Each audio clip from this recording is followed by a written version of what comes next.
Vegeta, what does the scouter say about their subscriber count? It's 9,010. Wait, so you mean... Yes, Nappa. It's over. It's over? It's over 8,000! What Wait, what? There is a story so strange in its implications that it defies ordinary classification. I don't care if you've been crying over BBs all night. If you up, smash that motherfucking like button. We're back in Black Times Infinity. Yeah, I forgot the rest. Yeah. You're the host. I'm the host. Yeah, Kronos. you're hosting today. On my right, your boy Blue. This podcast is about to be dank as fuck. Blue has spoken. On my far right, Old Ninja. Surprise, motherfucker. And across the way from me is your boy Stitch. We only got 5 more episodes till 2020. Oh shit, damn. Yeah. Fucking time is going by so fast. What series you talking about, though? Us. Oh, okay. We got 5 more Wednesdays till 2020. Oh, Okay. yeah. Yeah, I was like, oh. That is accurate. All right. Listener of the week would be Dylon. I spit hot fire.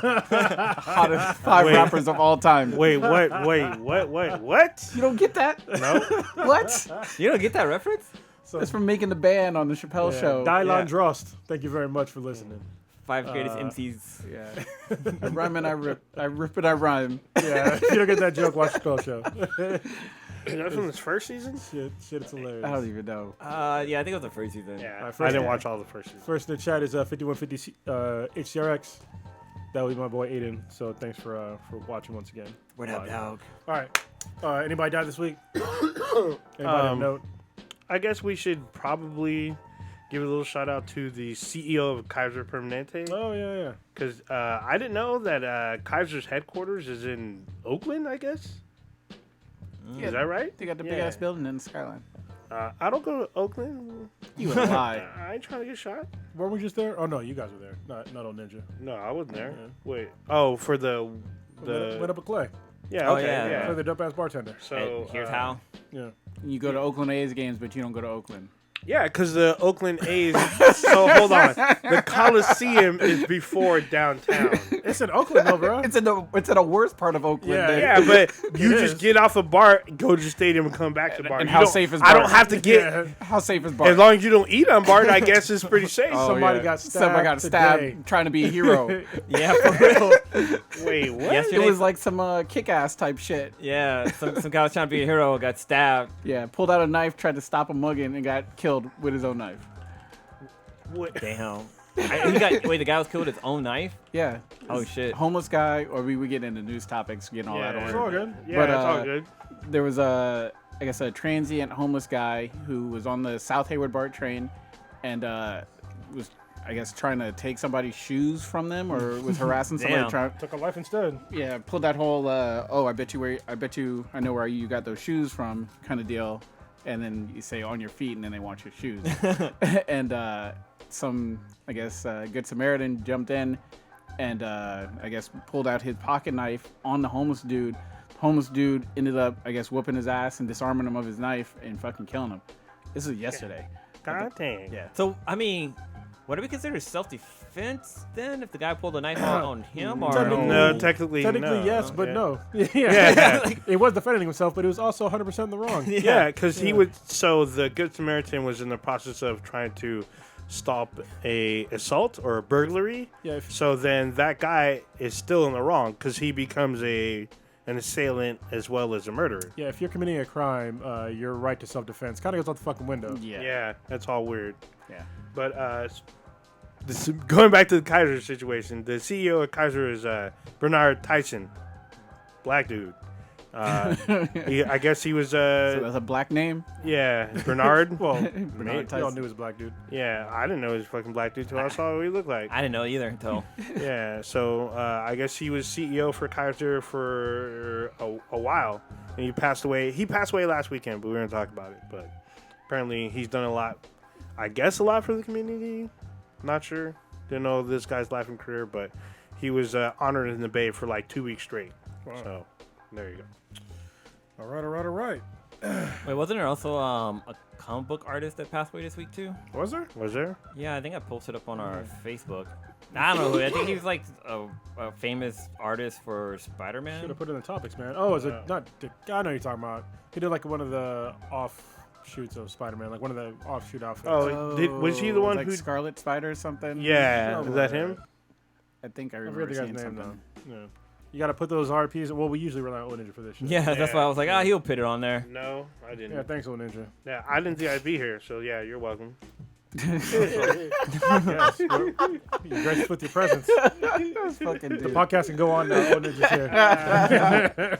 Hey, we didn't say Oathbreaker's not here, as you haven't noticed. Yeah. I guess HR called again. Hold on. Tom Lyle. That was this guy's name. He's Yeah. 86 years old. And he was one of the artists for Legendary Spider-Man. Yeah. And he died at the age of 66. Yeah, that's not that old. Yeah. Prodigy's not here because his daughter got injured. So she's okay, but he couldn't be here because taking care of his family like he should. Responsible black parenting. Yeah. Not Miata came anyway, like, what am I gonna do? You can't fix her pain. Rub some tussin on it. Yeah, no shit. Touching on that. All right. Some water. We need to talk about some video games right now. All right, because we need to talk about Death Stranding. Yes. This goddamn video game almost made me cry, bro. For real. I was like fucking real close to shedding tears at the end of this fucking game. I don't think that's ever happened. God of War hit me in the feels, but this shit almost made me cry. So if you and then I Googled it, and yeah, people were crying over the game. I was like, all right, it's not me being a bitch. Like, it's super emotional at the fucking end. This game is going to be more than likely game of the year for me. I don't think there's any other game that's coming out that's probably going to touch it.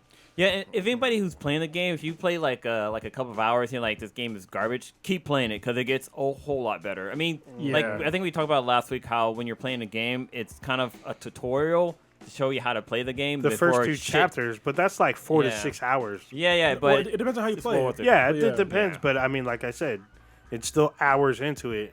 Usually tutorials are like maybe the first 20, 30 minutes. Well, I think it's important though that this tutorial was like longer than a normal game because there's no other games that are like this.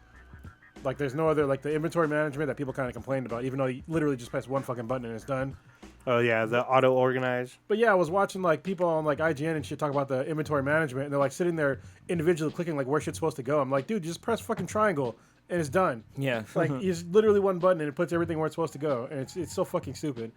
But yeah, the first 2 episodes, not chapters, they're episodes. How dare you? Well, the first 2 are called chapters. Once you hit chapter episodes. 3, they call it episodes after 3. Are you sure? Yes. I'll have to go back. Ask Blue, because he's been watching it. The first 2 are called chapters. Why would they start 2 chapters and then I didn't make episode the 3? game. You talked to Hideo Kojima, so I don't think you would fuck up like that.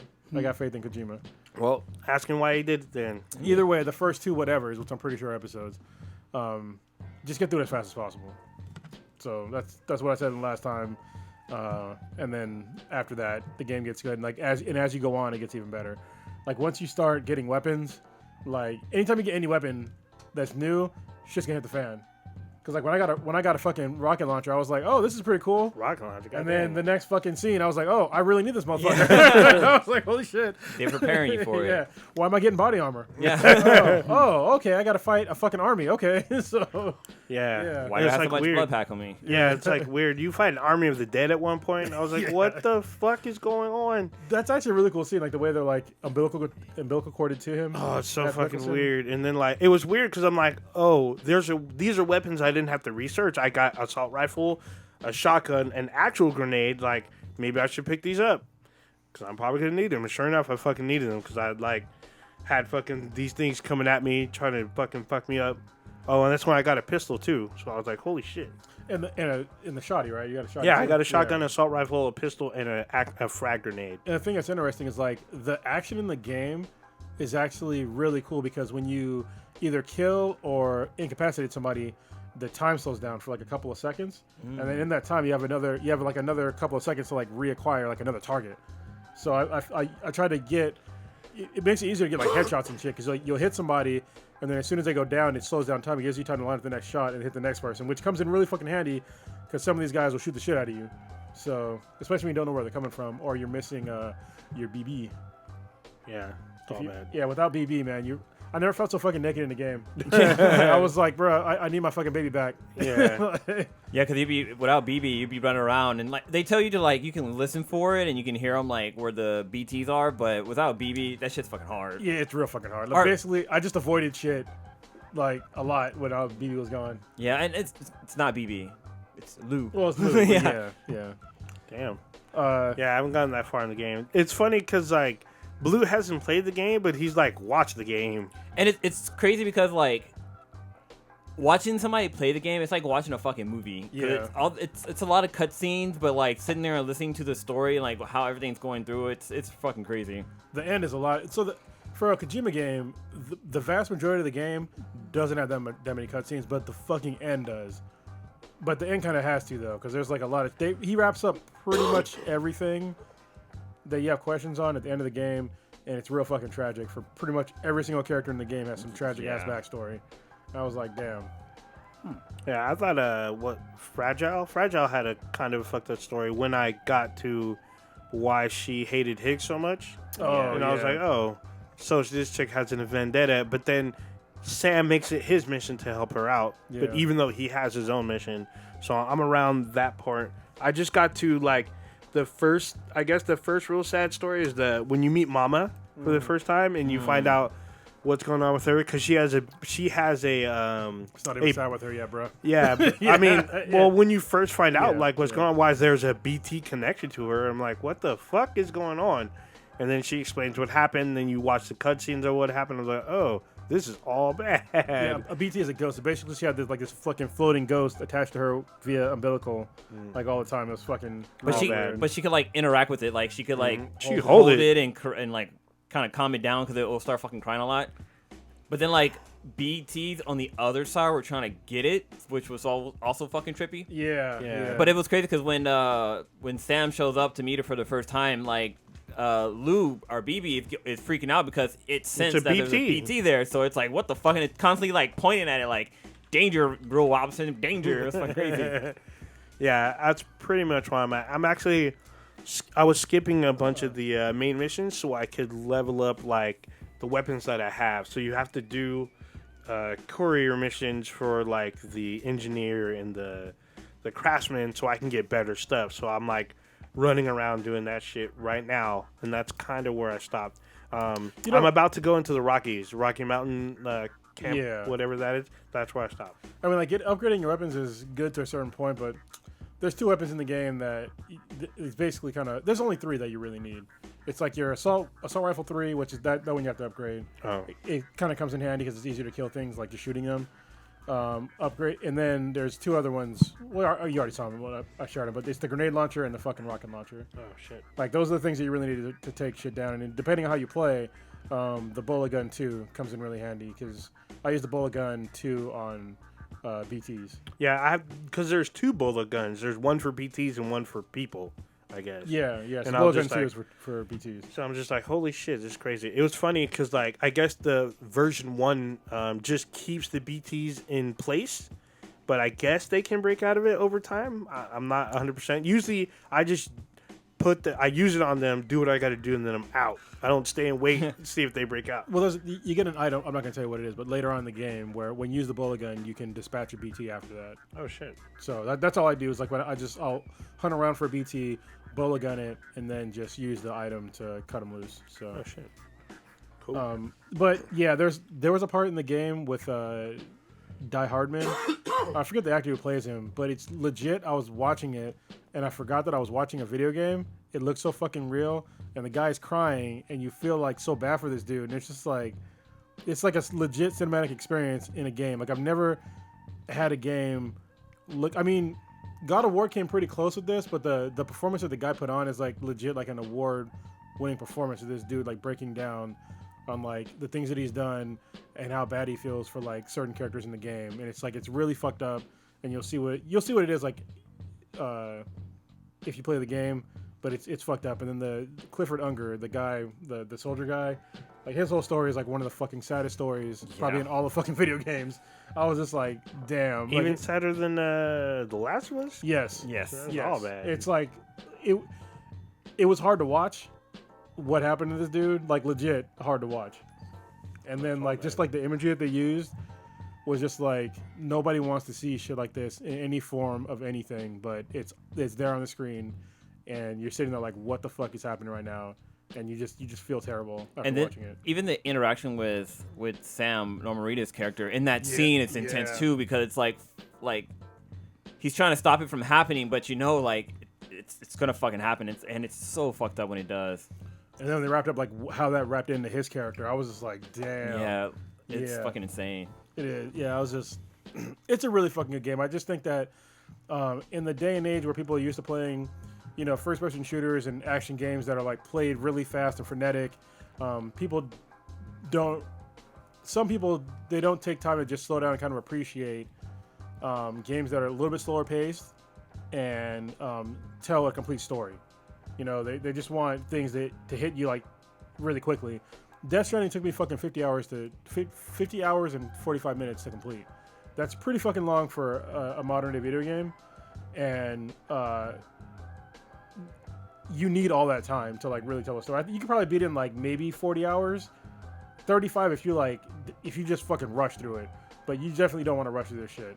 And it's just it's a great game. To me it's one of those games that it's artwork.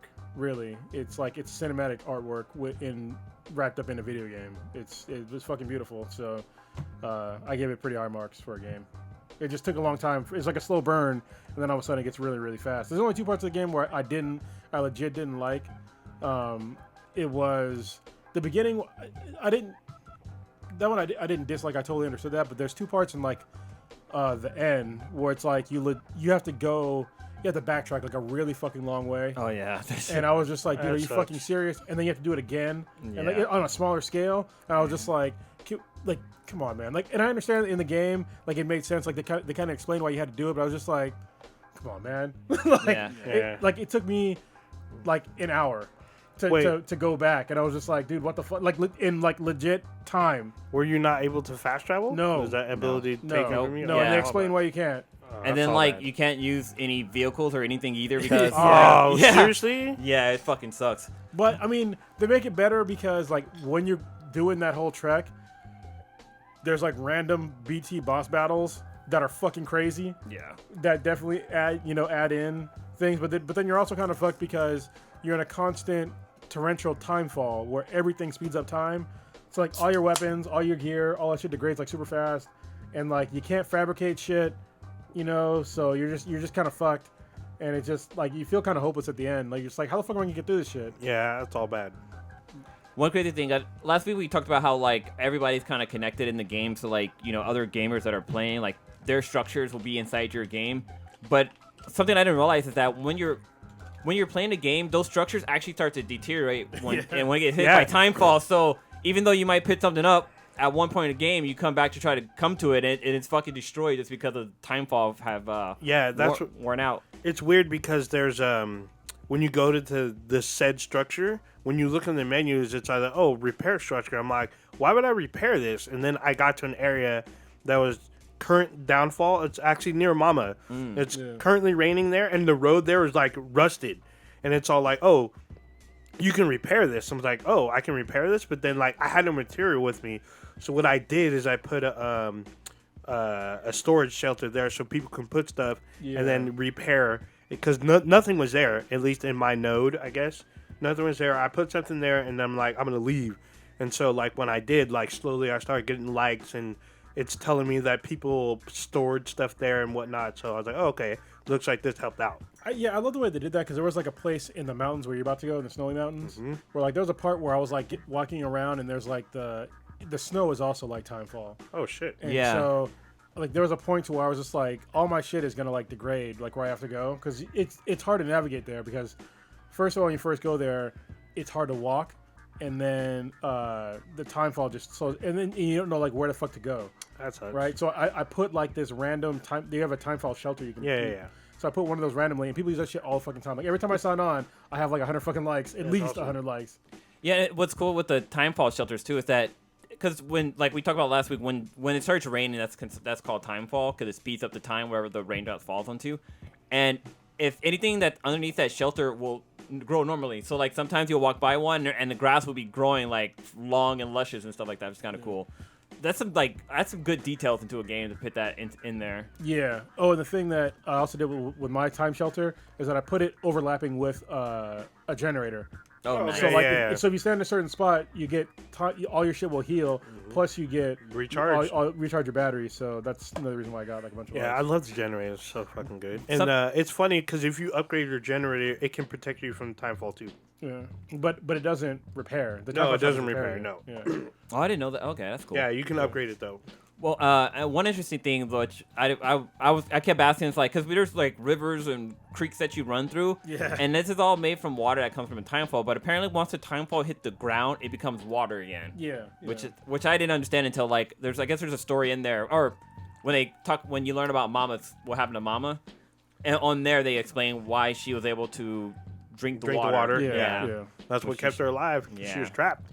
She what the fuck was. Yeah, that whole thing about the beach and shit like that. It was just it's a crazy story, but I like the way that they did it. So the one thing I didn't understand is like, is the extinction still gonna happen? Because he doesn't. Well, they're saying that. So the extinction's not gonna happen, but they're now? saying that for now it's held off. But they're saying that as a whole, mankind is kind of like on its own road to destruction. That's what to the end of me. That's what it meant. Is that there's still like an end to mankind, which is like okay, but it's not today. Yeah. So what the fuck? I wanted to talk about some of the boss battles. Because I know one of them is a giant fucking BT that you have to fight. Well, there's a couple that are giant BTs, but one is like a giant man-looking BT. Titan. Basically. That shit was pretty crazy. That was another one where I was like I ran out of ammo for like basically everything. Yeah. all You didn't have nobody like any ghosts pop up and Oh no, throw I shit to did. you? That's what came in handy. Yeah. So like ghosts popped up and like threw me shit, but I was Hey, just over like, here. Yeah. I'm That's so fucking creepy when that happens. Yeah. because sometimes you can't tell if it's a BT or not. Yeah, I'm I like, was what just is the that? fuck? And then it's like throwing shit at me, and it's waving at me. I'm like, Yeah. what the fuck? But it was crazy because when you're fighting that BT, because it takes on the what's her name? Annie. Amelie. Yeah, it takes Amelie's face, like the BT's face becomes her, and I'm like, damn, what the fuck? Like, it shit's fucking crazy. And then like later on, you fight a giant fucking it's a whale thing, and it's like literally. Could you fight Cthulhu? It's a gigantic. No.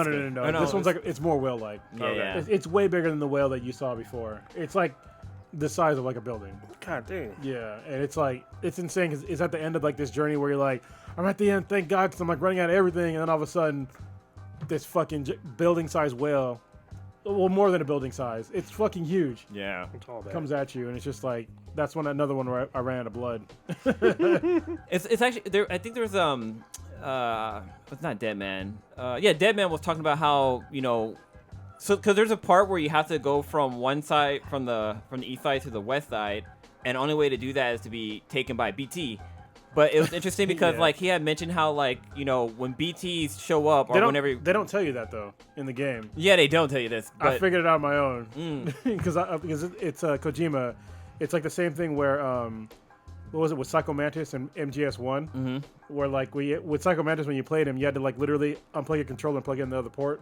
What the hell? You guys remember that I remember shit? that shit. Yeah. So I was like, Kojima likes to play mind fucks with people, so I was like, I'm gonna try to just let the motherfuckers take me and see what happens. And sure enough, it fucking worked. Yeah, they don't fucking tell you. But Deadman was talking about how like when the BTs show up, or like when you're fighting a BT, that they actually regurgitate like the land that they sucked up before. That's why like buildings and shit will pop up. Yeah. But then like once you defeat them, they'll go away. But when you're fighting the giant whale, you actually get to see like everything like melt away, and then like the buildings start popping up for you to use. Yeah. Or for you to like run around on. Yeah, there's so much fucking detail in this game, like from this like when the snow's falling and like it hits the camera, so it like takes up some of your vision, and like when you're walking and if you lose your balance, like you fucking like fall over, like it's fucking crazy. You know what's crazy? So IGN on their review, like I don't like the way that the guy reviewed the game because he made it seem like it was so hard to fucking walk in the game. And I was like, dude, it's not fucking hard to walk in Death Stranding. Like all you have to, if you're carrying too much shit, all you have to do is basically just hold down the two triggers and you're basically fine. As long as you don't turn like really fucking fast, you're basically fine. But when you're carrying too much shit really early on in the game, which they explain to you in fucking great detail, in the first 2 episodes, but I guess they didn't fucking pay attention. Like they did like a B-roll of like Sam just falling over like fucking 15 times. And it's like I've literally only fallen maybe 5 times in the entire fucking 50 hours that I played the game. And that was, and like most of them were like in the very beginning.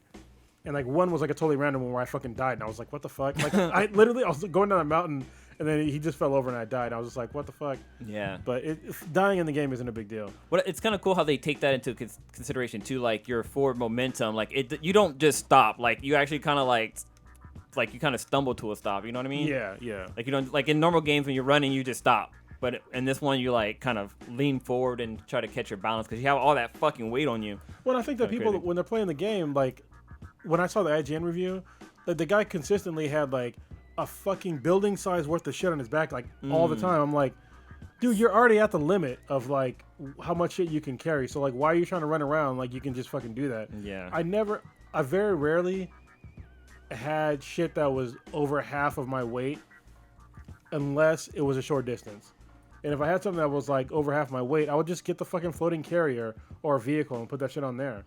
But in their reviews, they made it seem like you're always carrying around like fucking way too much shit and you can't walk anywhere. But it's like that's not the case in like the vast majority of the game. And if that's the way you're playing the game, then you're an idiot because you didn't pay attention to anything in the beginning of the game. So what are your numbers on the game? Like your my review? Yeah, your final review. I give it a 9.8. And what about you? I didn't play the game, but I'm gonna give it a 9.8 too. I'm like visual. I'm maybe like halfway through the game. So All right. I want to talk about Mr. Robot. Oh yes. shit. We got a lot of shit to cover. We got so- 2 episodes to talk about. Shit, Damn. come on, what was the last one? Remember, talk to me about the beginning. Cause I'm pretty sure I watched it, but maybe I The one So- before last, he gets kidnapped. Okay. And the drug dealer was talking about And this little one, bitch. And this one, it's when it's the one where the the this is the one with the psychiatrist. conversation. It's like, okay. Yeah. This is the one where like you get what happened with Elliot. Elliot, What yeah. really happened with this him. was the Yeah. yeah This motherfucking episode. Was- Go ahead. You didn't talk for a while. Go Let's ahead. talk- Yeah, Sorry, y'all man. on Death Strand in the past like 3 Yeah. hours.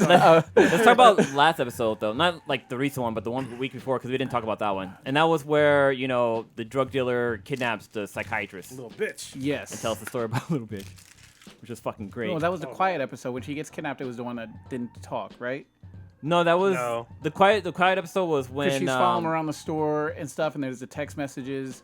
Yeah. That was 3 ago. 2 ago was when my girl, the FBI chick, and Darlene, I think, were at Yes. the house. Yes, and it then was that the too. taxidermist lady Shows She up. rolls up because she's like, "You gotta kill her," and everything. So we didn't and- talk about that last week. Yeah, Dom. But that was the same episode as the little bitch one though. Like Yeah, that- yeah. in the very beginning, we was talking about little bitch, and then Okay, yeah. Oh, it's the same episode. So yeah, he Okay. talked about the little bitch telling he the has, story. he has her kidnapped. Oh, okay. Yeah. I was thinking about when This is when she they're shows in up. her house. Yeah. So essentially, he tries to find out his thumb, the psychiatrist's thumb screw on Elliot and everything, and she's like, I don't know what you're talking about, et cetera, blah blah blah, and essentially finds out the weakness is Mr. Robot and everything, which we all understand who Mr. Robot is from us being sort of like his kind of other personality and everything, but we've never really understood the full origin of it. Well, we kind of had our own thoughts on what the origin is, but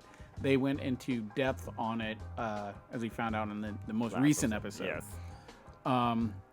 But essentially, the psychiatrist kidnapped, and he's going through the files, and he's just crazy. And are you able to look up the actor's name for the meth head dude? I don't know, but that motherfucker, he He's- deserves a goddamn. He some deserves a awards. lot of credit because Yeah. he's so good, and But- just the way he talks and It's kind of interesting. He kind of like the relationship he has with Elliot is almost like on a like I want to say like homosexual level, like the way It's he's weird. into him, and it's the same thing with the Russian guy that Elliot was working with, the one that had the hot wife that was murdered, the one who I can't remember the guy's name. He's like he becomes like this Tyrell Wells. Tyrell, yeah, Oh, Tyrell. Okay, yeah. yeah. So Oh he. damn, I forgot about the Wellock's wife. She was fine as fuck. Yeah, she was. But like, he had like a loving relationship with Elliot too, and that's kind of the similar situation with the drug dealer. Like, everybody wants fucking Elliot. Yes. Like so you were he, saying. he needs Elliot to essentially, as we find out, take over. And he wants to take over New York or whatever it is his drug drug yeah, mine. He cannot see the forest from the trees. No. Or whatever. He just got these little small goals that he thinks are so grand and everything. What's his Elliot Villar? Yeah, Elliot Villar. God damn, you can act your ass off, bro. For real. For real. Yeah, he's really good. Even if you don't watch Mr. Robot, if you jumped into this episode and watched that episode, you could tell like he's putting his heart and soul into that performance and everything. He sells it completely. What's it? Rami Malek. He's an amazing actor himself, and I believe he's won an Emmy. Did he get an Oscar for? I think he got an Oscar for Bohemian Rhapsody. He looks so different without like the makeup and shit from the. He looks like a normal the dude. crack pipe in his hand. Yeah, it looks so different with no crack pipe. Yeah, but they're just crazy. He looks like a normal dude. Amazing actors on screen when they're just talking with each other. But what's crazy about this episode was that they broke it down into like cuts. So there was like four cuts, and it was like, oh yeah, acts. And I thought that was kind of cool how they did that because like once the act was over, it would fade to black. And there was no commercials in this episode. USA did not have any commercials in this past episode. Nice. Yeah, they promoted it last week saying it'll be a commercial-free episode, so it made it think something big was going down. And even though it wasn't a big like action thing in terms of it all took place story. in like 2 rooms, basically. Yeah, exactly. Yeah, it's 2 rooms where the psychiatrist was sort of kidnapped, and then where Elliot was, and then you see the drug dealer just sort of break down Elliot. Says he wants to talk to Mr. Robot, and you get to just watch an amazing cinematography in terms of how he goes into a different personality and sort of swaps back and forth between the two. Yeah, it's really rare for somebody who knows that Elliot has a split personality to like trip over him becoming Mr. Robot. It's like, because with the drug dealer dude, he was like, oh man, it's like I'm still talking to the same Elliot. Like, this is fucking freaky, man. Yeah, especially for someone who like, I guess doesn't have the knowledge that he has a split personality. I mean, we see it because we get the visualization of him watching Christian Slater. Christian Slater appear on the screen when he's in the Mr. Robot role. But well, it's also weird when like Elliot has internal discussions with Mr. Robot when he's talking to the therapist, because it's like he's yelling at Mr. Robot to tell him to shut the fuck up, but it's like, can they hear him? Yeah. It's like who is he? Right. Like it's like you don't know like what they're privy to and what they're not. Right. Yeah. But it was done really, really well. And then obviously the big sort of reveal is that you find out that Elliot was sexually molested during his childhood, and essentially that's what prompted by his father, which is what prompted the Mr. Robot personality in terms of how he dealt with stuff, which is fucked up because Mr. Robot is his dad. Right. Yeah. And what they did a great job of sort of laying the foundation based on everything we've seen in the previous seasons with the scene where the psychiatrist talks about how, can you tell me go back to you being pushed out the window and everything, and she sort of breaks it down piece by piece in terms of like, where was your sister? Did your sister see this or whatever? And you kind of sort of progressively get towards to the point where you realize where this is heading. Yeah. And you're like, oh shit. And it's crazy when it happens too, because like the drug dealer dude is fucking like pushing hard as fuck to get him to like, he actually helps him realize what happened. But just when it all dawns on Elliot, that shit was emotional. Like like the actor, his expression fucking, like, it doesn't just change, but like he looked like he was going through physical pain, realizing what really happened to him. He goes through like the whole emotion of being confused, then like really confused, and then surprised and angry and hurt, and you actually like see those emotions and stuff in terms of Elliot's facial expressions and just and even after he comes to the fact he's like, don't touch me, just get away from me and everything, and it's just an amazing.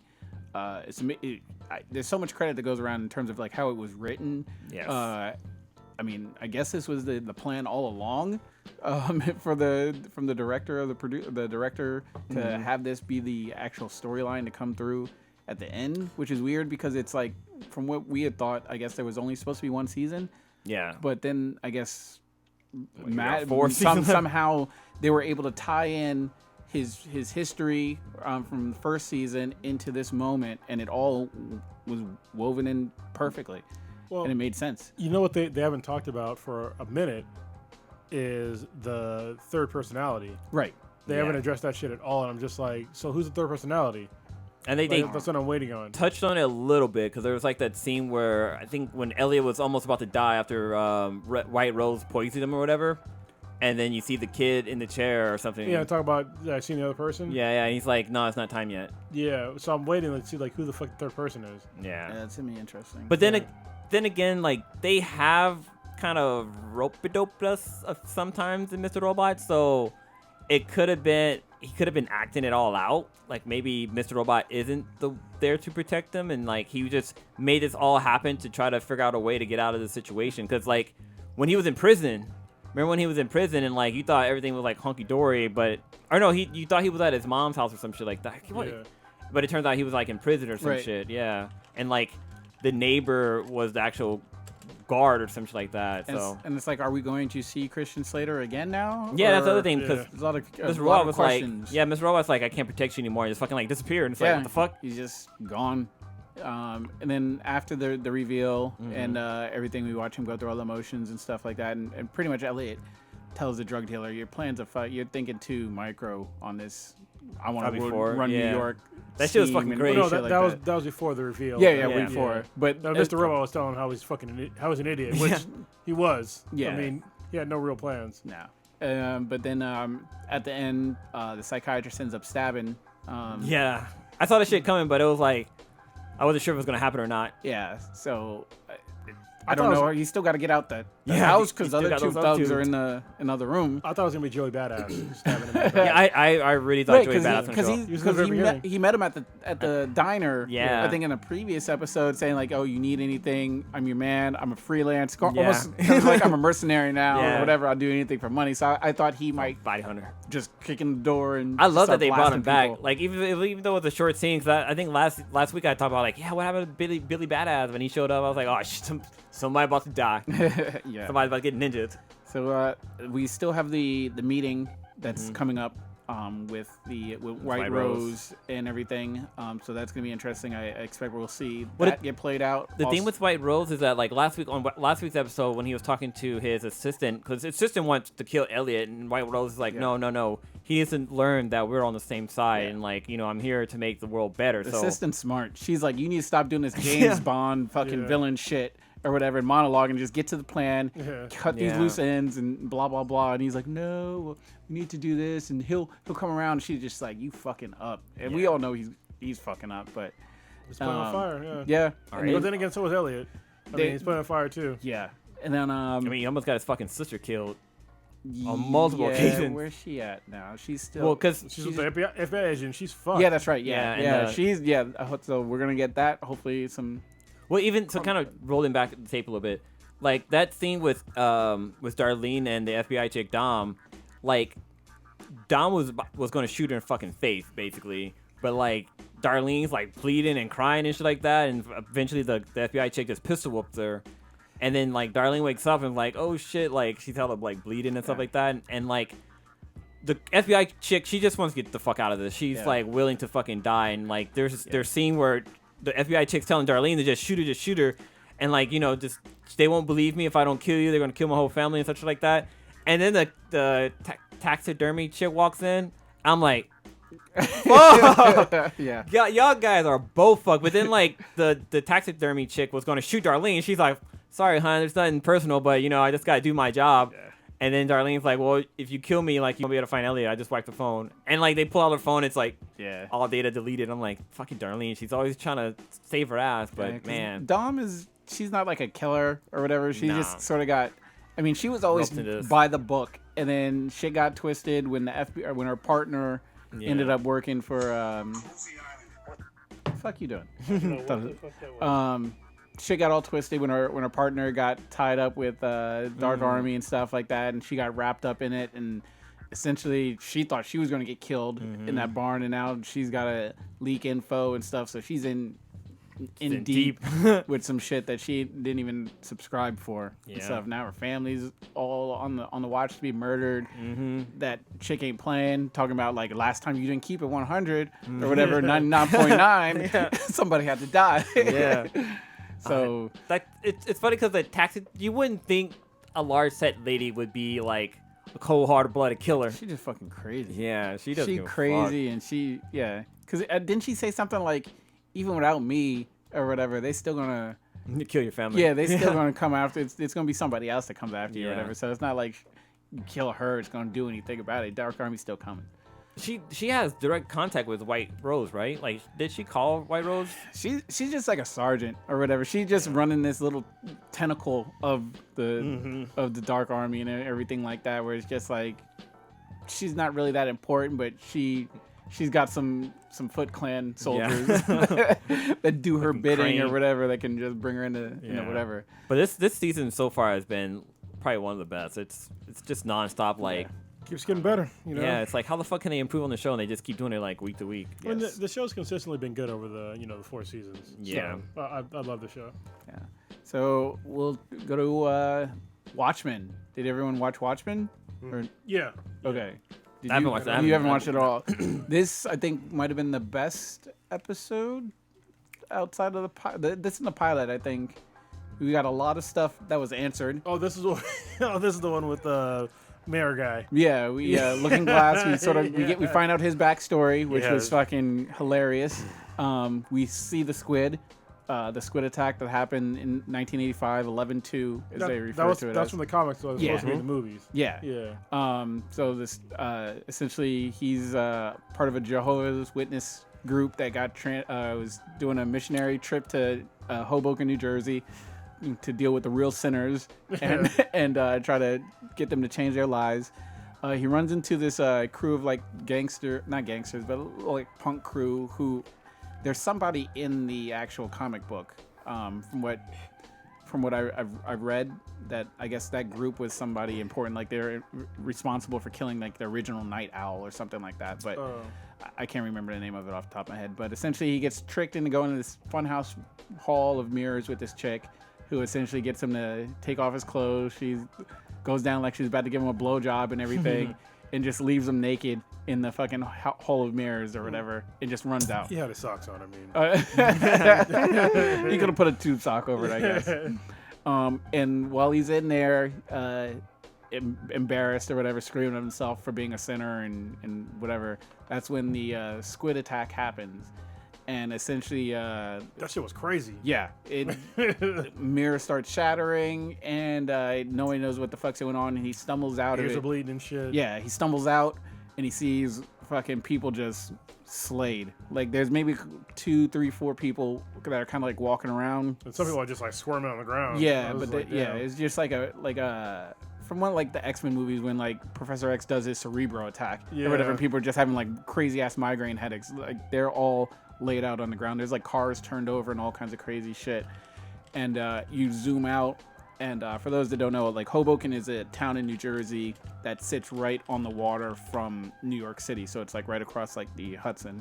And it zooms out, and as it keeps zooming out, you go over the water, and then you see like New York. And I think they're playing like that New York, up to you, the Frank Sinatra Frank song? Sinatra song, yeah.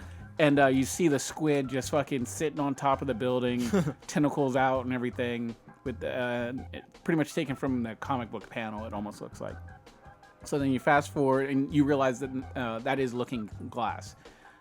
Fast forward to today, and without telling the whole fucking thing, but Hold on. Can we talk about how he's sitting there eating his fucking dinner, watching the Gay superhero porn? gay porn?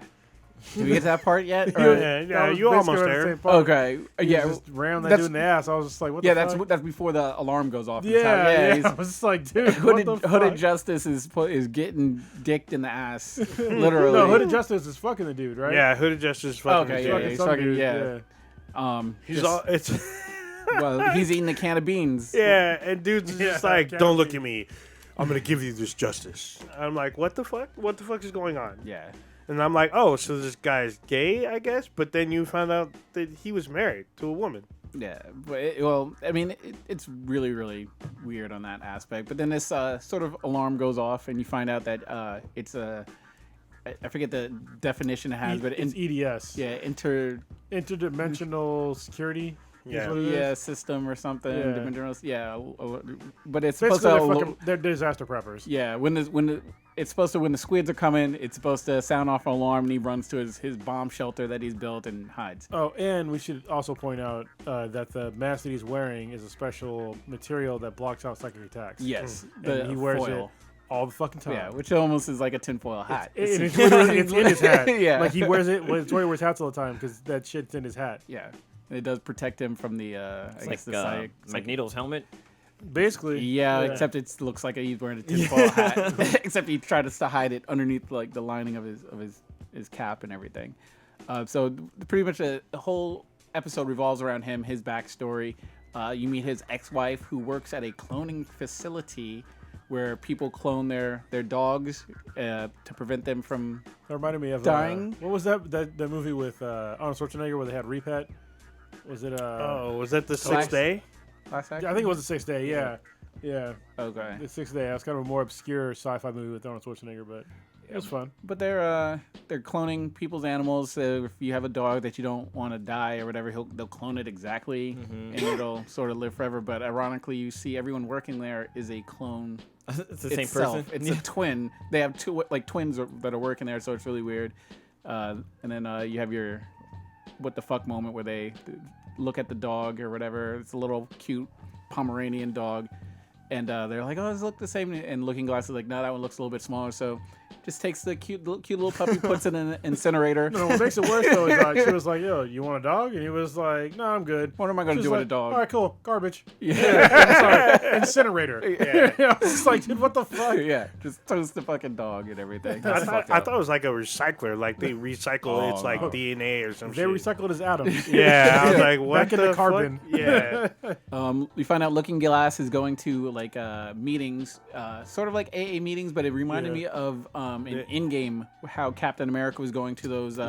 Yeah, they're like Aliens Anonymous. Yeah, 'cause of just how people are dealing with the trauma from the squid attack and everything, and he's there and dealing with people that are just having issues with that. He meets this girl who it's kind of like this white trash looking girl, but whatever. It's Oklahoma, so. It's kind of how they roll, but they end up going to a bar or whatever, and they have some chemistry. Long story short, he ends up Boning. No, he makes out with her, and then he's getting ready to. He's like, all right, well, good night, and she gets her like Uber ride or whatever, but she gets in the car, and it's the car that's got the responsible for the drive-by shooting that happened in the first episode. The fucking lettuce. With the lettuce head I rolls knew it out. right away. I was like, that's that fucking truck. Yeah.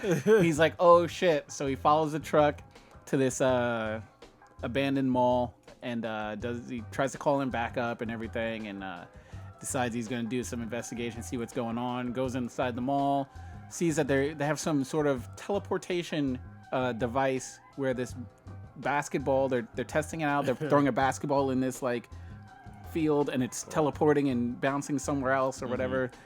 And it's all a bunch of 7th Cavalry members that are there with the Rorschach mask and everything. And he's like, all right, police, whatever, freeze. And you find out he was set up.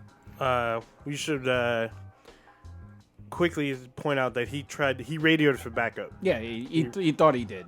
But essentially, they had it all set up. They rigged the lettuce to fall from the truck. They hacked his radio to make it sound like he was he had really called for backup, and they were like, yeah, we're on the way. I would have definitely waited for backup. You're There's supposed no to wait way. for backup. Yeah. It's like, listen, if you got a gun, especially a handgun, you got what maximum? You got fucking 16 bullets. Yeah. That's the maximum you got. It looked like a revolver Yeah, too. so you it got wasn't like even, 6 to 9. Yeah, it's and he's just, running 9 into is like this ridiculous. white supremacy church or whatever. Yeah. And, no, it was all This shit was horrible all plan. bad. horrible plan. And essentially, he gets taken hostage and shit like that. And you find out that one of the people in the Senator Mac guy. is the senator dude, the Yeah. one that was taken hostage. He explains he's doing this for a reason. The police chief was in on it, and they were there to help tie the bridges between the 7th Cavalry and I guess the Local government. local government. And then we get to see Ozzy's master plan. They plays it on the television after the senator's like, I didn't believe what was going on, but once you watch this, you'll understand this is part of a big picture, blah, blah, blah. And he plays for him this video from 1985, I guess, before the squid attacks or whatever. Yeah. So I'm going to pause real quick before you explain the rest of this. So this is where the pieces start to fit together with why they're wearing the Rorschach mask. It's because Rorschach is, he had a diary where he told the entire truth of what happened. And so I think the reason why the Rorschach mask people are like the way they are for at least one reason is because they know the actual truth of what happened with the events in the original Watchmen with the mass attacks, that it was all a sham. So in the movies, they made it seem like Dr. Manhattan did the whole thing, right? Which I can't remember the way the comic went, but I know it had to do with squids. But at least the 7th Cavalry, they know that it was all a sham. Like the government totally lied about what happened, and that one dude lied about it, and they got everybody else to just basically fucking believe it. Yeah. So that's a really important part. Because for me, I was just like, how the fuck is this why are they wearing these goddamn masks? Because I believe they found his actual journal, and they did the research to figure out other clues, and that's where they found his that tape. So when I say tape, I mean literally because it was back then. Yeah. It's VHS tape. It's it's Ozzy, the guy. Ozymandias. I can never pronounce it. I just call him Ozymandias? Ozzy. Yeah. But it's essentially his videotape to the President Redford saying, President Robert Redford. Yeah, saying, hey, I did all this. And he's supposed to be, I guess, watching in like 1993 or something like that. Something like that. But it's sort of saying, I recorded this in 1985 to show to you in 1993 that my plan has worked. I did all this so you'd be president, blah, blah, blah. And just say that he pretty much orchestrated this whole squid thing and everything just to essentially prevent the Cold War and blah, blah, blah, blah, blah. And now Redford's in charge. So Looking Glass's mind is blown, not only because of what he just found out, but essentially his traumatizing event or whatever was a big sham and everything. Or, well, it wasn't a complete sham because it actually happened, but it wasn't really a fucking squid that just came from. It wasn't an alien. And periodically they randomly do squid attacks where they just dump squids. Dump squids randomly to just keep people fucking scared, in fear and shit like that. So the squids aren't actually raining down; they're just fucking people on the roof throwing squids. No, they ran them down somehow, but they haven't explained how yet. But it definitely did rain. Yeah. So essentially, the governor tells them, "Hey, everything was going good till Regina King's character, Sister Knight, started fucking it up. She killed the chief. Either she killed the chief or know who killed the chief. Either way, we need her out of the fucking way because she's fucking shit up for our plans." So he tells Looking Glass, "You need to bring her to us, or we're gonna have her killed and everything." So he's obviously conflicted and stuff. And then earlier in the episode, you find out that Lori has a bug wire on Looking Glass' desk, based on a conversation that Regina King was having with the memory pills that the wheelchair man was asking about. So they go back to the office. He gets her to talk about the pills, which are illegal, I guess, in this society. Also, smoking and tobacco is illegal. Yeah, nostalgia. Yeah, it's called nostalgia, which I guess is the hell outlawed. It's actually a fascinating concept. It's like you have pills, and if you take the pills, it helps you remember. Like, I guess you maybe hallucinate and remember shit that happened. Like if I want to relive my 8th grade dance, I just pop this pill and it's like, oh, I remember everything about that day or kind of deal. That would be kind of cool though. Yeah, I pay money for that. I would too. Yeah. So I guess, but it's like highly illegal. Or yeah, because you can get someone else's memories and take their pills. Yeah, and then it bemes all bad. So wait, are the pills like designated for that person? It's for that person, yeah. So if it was like your pills or whatever, and you just want to be fucking home, just be like, I feel like reliving first time I met my girlfriend or whatever, you just pop a pill and fucking eyes roll back or whatever, fucking you remember everything that you felt. That probably help on some arguments too. Like, I know what I said last week. What? No, you women will monopolize that market. Yeah, they shut that shit down. So gets her to talk about it in front of the bug wire, and then Lori comes out, has Sister Knight arrested. Essentially, it perceived as if Looking Glass turned and sold her out. Skipped over the bug cactus. No, he talked about the bug cactus. So I missed it. Yeah. I skipped over it. So You need a memory thing. He needs some nostalgia. From like 30 seconds ago. So essentially, he gets her to talk about it in front of the bug, have her arrested, and she's fighting or whatever and with the cops. She takes all the nostalgia pills and just starts pounding them and eating them and stuff like that of her grandfather. So some shit's gonna happen next episode. She's gonna trip her balls off. Oh, I'm sorry, her fallopian tube's off. Yeah, her ovaries off. And Looking Glass feels like shit because essentially he sold out his partner, which I don't think he really did. I think he did it to save her and stuff. And then at the end of the episode, he goes home. He takes his little alarm system because his alarm system was fucking up. Amazon delivered him a new one. It was on his doorstep. He's gonna bring it in. He's like, "Fuck it, I don't need it anymore." Threw it in the trash. And he's like, "Nah, fuck it, I need it." And as he's going inside, 7 Cavalry pulls up in their F-150 pickup truck, and guns. Yeah, with shotguns, racking them and getting ready to fucking fuck them up or kill them or take them, kidnap them or some shit or whatever. Well, see this episode, all I know is that Sister Knight's gonna trip her ass off. Yeah, So. I think he did it to prevent her from being killed because they don't know if she killed the chief.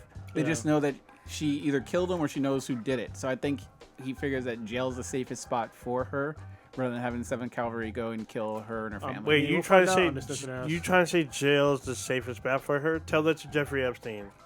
I'm just saying. It's been upside down now. Yeah. So yeah, that was a Watchmen review. So it'll be an interesting episode next week. All right, let's talk about Charlie's Angels. Oh, God. Oh, Yes. I think this topic would have given the Oathbreaker so much glee because I think he felt like he had a win with this, even though he wasn't. Everybody You don't get a win for saying shit like the Earth is not flat. Like, you don't fucking get a win for that shit. He would, he would have took this as a win because he can't stand Kristen Stewart, even though I'm pretty sure he hates Fab Stewart. Well, let's give a preface to it. So, this movie might redefine what bombing means. Yes. In the theaters, the opening weekend for Charlie's Angels made $8 million domestically. $8 million. It made $27 million overall internationally. Those are fucking horrific numbers. Yes. Horrific numbers. And its budget was like $50 million? No, it was like in the hundreds. I thought it was only 50. I thought it was like 125. I thought it was only 50. No. No, I'm pretty sure it was more than that. Either way, they still didn't make their money. No, and they're not going to. And of course, these fucking idiots come out of nowhere talking about how men are the problem. We didn't watch the movie, so because apparently men have to watch movies, but not women. I don't understand that fucking argument. It's like women are at least 50% of the population. If you make a movie that they want to watch, they will fucking watch it. It didn't appeal to fucking anybody. And that's the reason why it bombed. Stop blaming men for some stupid shit. Yeah. Yeah, And I mean, the director came out and said that, right? Yeah, More than just the director. Yeah, Elizabeth Banks, who's the director of the film, came out and was saying that basically men weren't supporting this and men weren't going to support women in action films. Right. And she was saying like films like Captain Marvel and Wonder Woman were basically, I guess, cogs in the machine. I'm paraphrasing there, but basically they're geared towards men, I guess, in a way. And I was T2, like, Kill Bill, Aliens. the first original Charlie's Angel movie. yeah. That made way more money. There's a bunch of movies out there that are Atomic Blonde. yeah. Atomic Blonde was really It wasn't a good. blockbuster though. No, but it was really good. Yeah, but there's a bunch of movies out Salt. there that Oh made yeah, Salt made money. that made a bunch of money that are women are the headliners, and nobody gave excuses for those movies. They made a bunch of money, but all of a sudden when something bombs, you want to blame it on sexism. But it's like people will watch interesting movies that are starred with by women. I don't understand why when they make a shitty movie, they want to all of a sudden, or even the movie could be good. I don't fucking know because I haven't watched it. but it wasn't marketed well. I can tell you that shit, right? For sure. To be honest, I did not know it came out this weekend. Yeah. Yeah. And the trailers didn't look very appealing to me. Yeah. All right. So maybe you need to cut your trailers better. I don't fucking know. Either way, you can't just sit there and say that men are the problem, because we will come out in droves to watch movies that are good, like that are starred by women, that are headlining. We don't give a fuck. So Most of us. we need to rewind the tape on these numbers. So one of you, I think Blue said it was 27 million it made a total. That's incorrect. Worldwide. It made 11 million worldwide. 8 million, 9 million in the States, and 1.9 million internationally. And that's opening weekend? That's opening weekend. God damn, that's fucking sad. Yeah, I'm looking at the numbers right here. Box Office Mojo? Yeah, 11.7 million total. And their budget was between 60 to 75 million. Ooh, Trash. man. So I went back and looked at Ghostbusters, and actually let me see. Correct. Wow. Yeah. All right. Jesus. Let me see what That's the even worse. Yeah, that's what I'm saying. It's worse. They didn't even hit 27 million. A couple of days ago, it did. Maybe I was tripping, but I could have sworn it said over 28 million or 27 million. Did they make a Charlie's Angels fucking 2? weird. Yeah, the the- second one. yeah. There's Charlie's Angels Full Throttle, which was part 2. Which is Okay. decent So it too. stopped at 2, right? Yeah, it And stopped at with 2. 2, was it the same? Was it Lucy Liu? Yeah, it was Drew, all. and It was all of them. Dawson? Yeah. Were the 3? That's the one where Bill Murray didn't come back and Bernie Mac was Bosley. And they had a homeboy with the crazy dude from Even Stevens. Oh God. Crazy. Just do it. What? Yeah, I you remember. talking about Shia LaBeouf? Yeah, he was in the second one. He replaces Bosley, because remember they're protecting him, and so he goes and hangs out with the Bosley family, No. and he's adopted as a Bosley. No, I know that Bernie Mac was Bosley. I only watched the first one, I think. But so Ghostbusters, the all-female cast, opening weekend, that one did $46 million. Damn. So that did better than this movie. Way better. Yeah. Yeah, Ghostbusters got a better... With less theaters. Yeah. I mean, I maybe saw a commercial or two from it, but I was like, you're not selling me on the actresses in it? Nope. Like, Yeah. I don't buy that they can actually kick ass. Well, K-Stu is basically fucking cancer on a screen. Damn. I mean, let's be honest. Like, she got lucky with what was that movie? Twilight. But other than that, like, she's not a compelling actress. She's like she's somebody that's basically emotionless on the screen. Yeah, she's a dead And fish. I have no desire to see any of her fucking movies. Yeah, well, I Yeah. mean, she did have a fan base, but she kind of fucked over the fan base when she cheated on her co-star, because her and Robert Pattinson were dating. I don't give a shit about That that. was a But- long I don't time give a fuck ago. about It that. was, but still, people still hold on to that kind of shit, and they're like, her- "Well, fuck this chick. I'm not gonna Yeah, support her." I don't care about her, who she fucks or who she's dating. Her star cooled a while ago. It's the same thing for me with like Channing Tatum. Like the motherfucker can't act either. I don't give a shit about whatever he's in. Like the only movie that I watched that I liked that he was in was like movies that he died in. You know what I mean? And shit, what was the other one that he watched? The latest Kingsman movie. He was in that one, but I didn't watch for him. Well, he died in that one too. Yeah. Well, he came back to life, but but he fucking died. He's good in 21 Jump Street. I give him Fuck him. that. He's so good in 21 Jump That's Street. all bad. He's good as a dumbass. That's what he did. He plays a dumbass. Well, yeah, I mean, Pretty much. He plays the jock. He does. Yeah. That's what he is. Oh, he has like a cameo in This Is the End, because that movie's hilarious. And he's good in Hateful Eight. I have to give him that too. Oh, Hey, yeah. Maybe it's cool in real life. If I saw him on the street, I say, "Hey, what's up?" That'd be cool, you know. But as far as an actor goes, fuck him. Hilarious. So now whenever I have him on this show, not that it matters anyway. but Yeah, that's all he's bad. not a great actor. I pulled up a list of Neither am of movies that bombed, and like on here, the movie Still with the Who? O'Neal, Shaq O'Neal, where he plays like Oh, wow. the Iron Man's whatever. Wait, what? That- Who? Steel. Oh, Steel. Yeah, yeah. Oh, yeah. Steel bomb? Shaquille. Yeah, Steel hella yeah, it made bombed. 1.7 million, Yeah.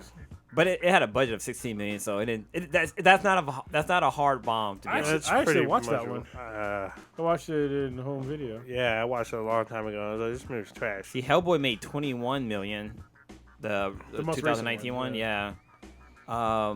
Ninja Turtles made, well, that's 82 is not that bad. I'm not sure why that's on here then. Gemini Man made 38 million. Yeah, That that's one was a bomb. That one. Yeah, that one. Well. That's Will Smith's latest movie. We're not talking about opening weekends. We're just talking about overall. So Yeah, with a this lot is of to these, date. Yeah. So Oh wow, the people are just Red Planet. I thought it was a Martian. making up excuses for their failed project. Is that? Oh, the Wolfman. Yeah, don't stop blaming everybody else. Just blame your fucking self. You fucked up. Just own it. Actually, I would put blame on her studio because they did not market her movie for shit. Like, most of the people I know didn't even know this movie came out. I didn't even know this movie came out. I knew it was coming, but I know it just got released.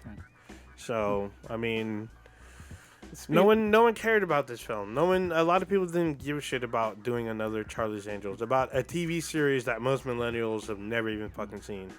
Speaking of movies, I saw some news today that, and I heard some conflicting reports on that. This Oathbreakers movie Joker Oh, here we go. was getting a possible sequel. Maybe. Yeah. I saw Sequel, some stuff about it, but then IGN I think reported that that has not been confirmed and everything. It seems like obviously if it makes $1 billion, well let's do it again. But I guess they haven't confirmed it yet, and I guess originally from what I had thought, this was just going to be a one and done kind of piece based on the story. I didn't watch the we talked movie. about it last time though. Listen, if you make enough money on a movie, you can say one and done before it comes out all you want. Yeah. If it makes $1 billion goddamn dollars. Yeah, Right. they want and more. and you spent like what, 60 on it? Yeah. Right. But the only thing I mean, it's hard for me to even think give Deadpool that way, definitive too. thought on this because I didn't watch the movie. But did they write this where it could be a sequel? And then Yeah. if it does Yeah, they go did. into that, how does that conflict with Well, what 'cause they're doing in the DCU? They ended it with the classic death of the Waynes.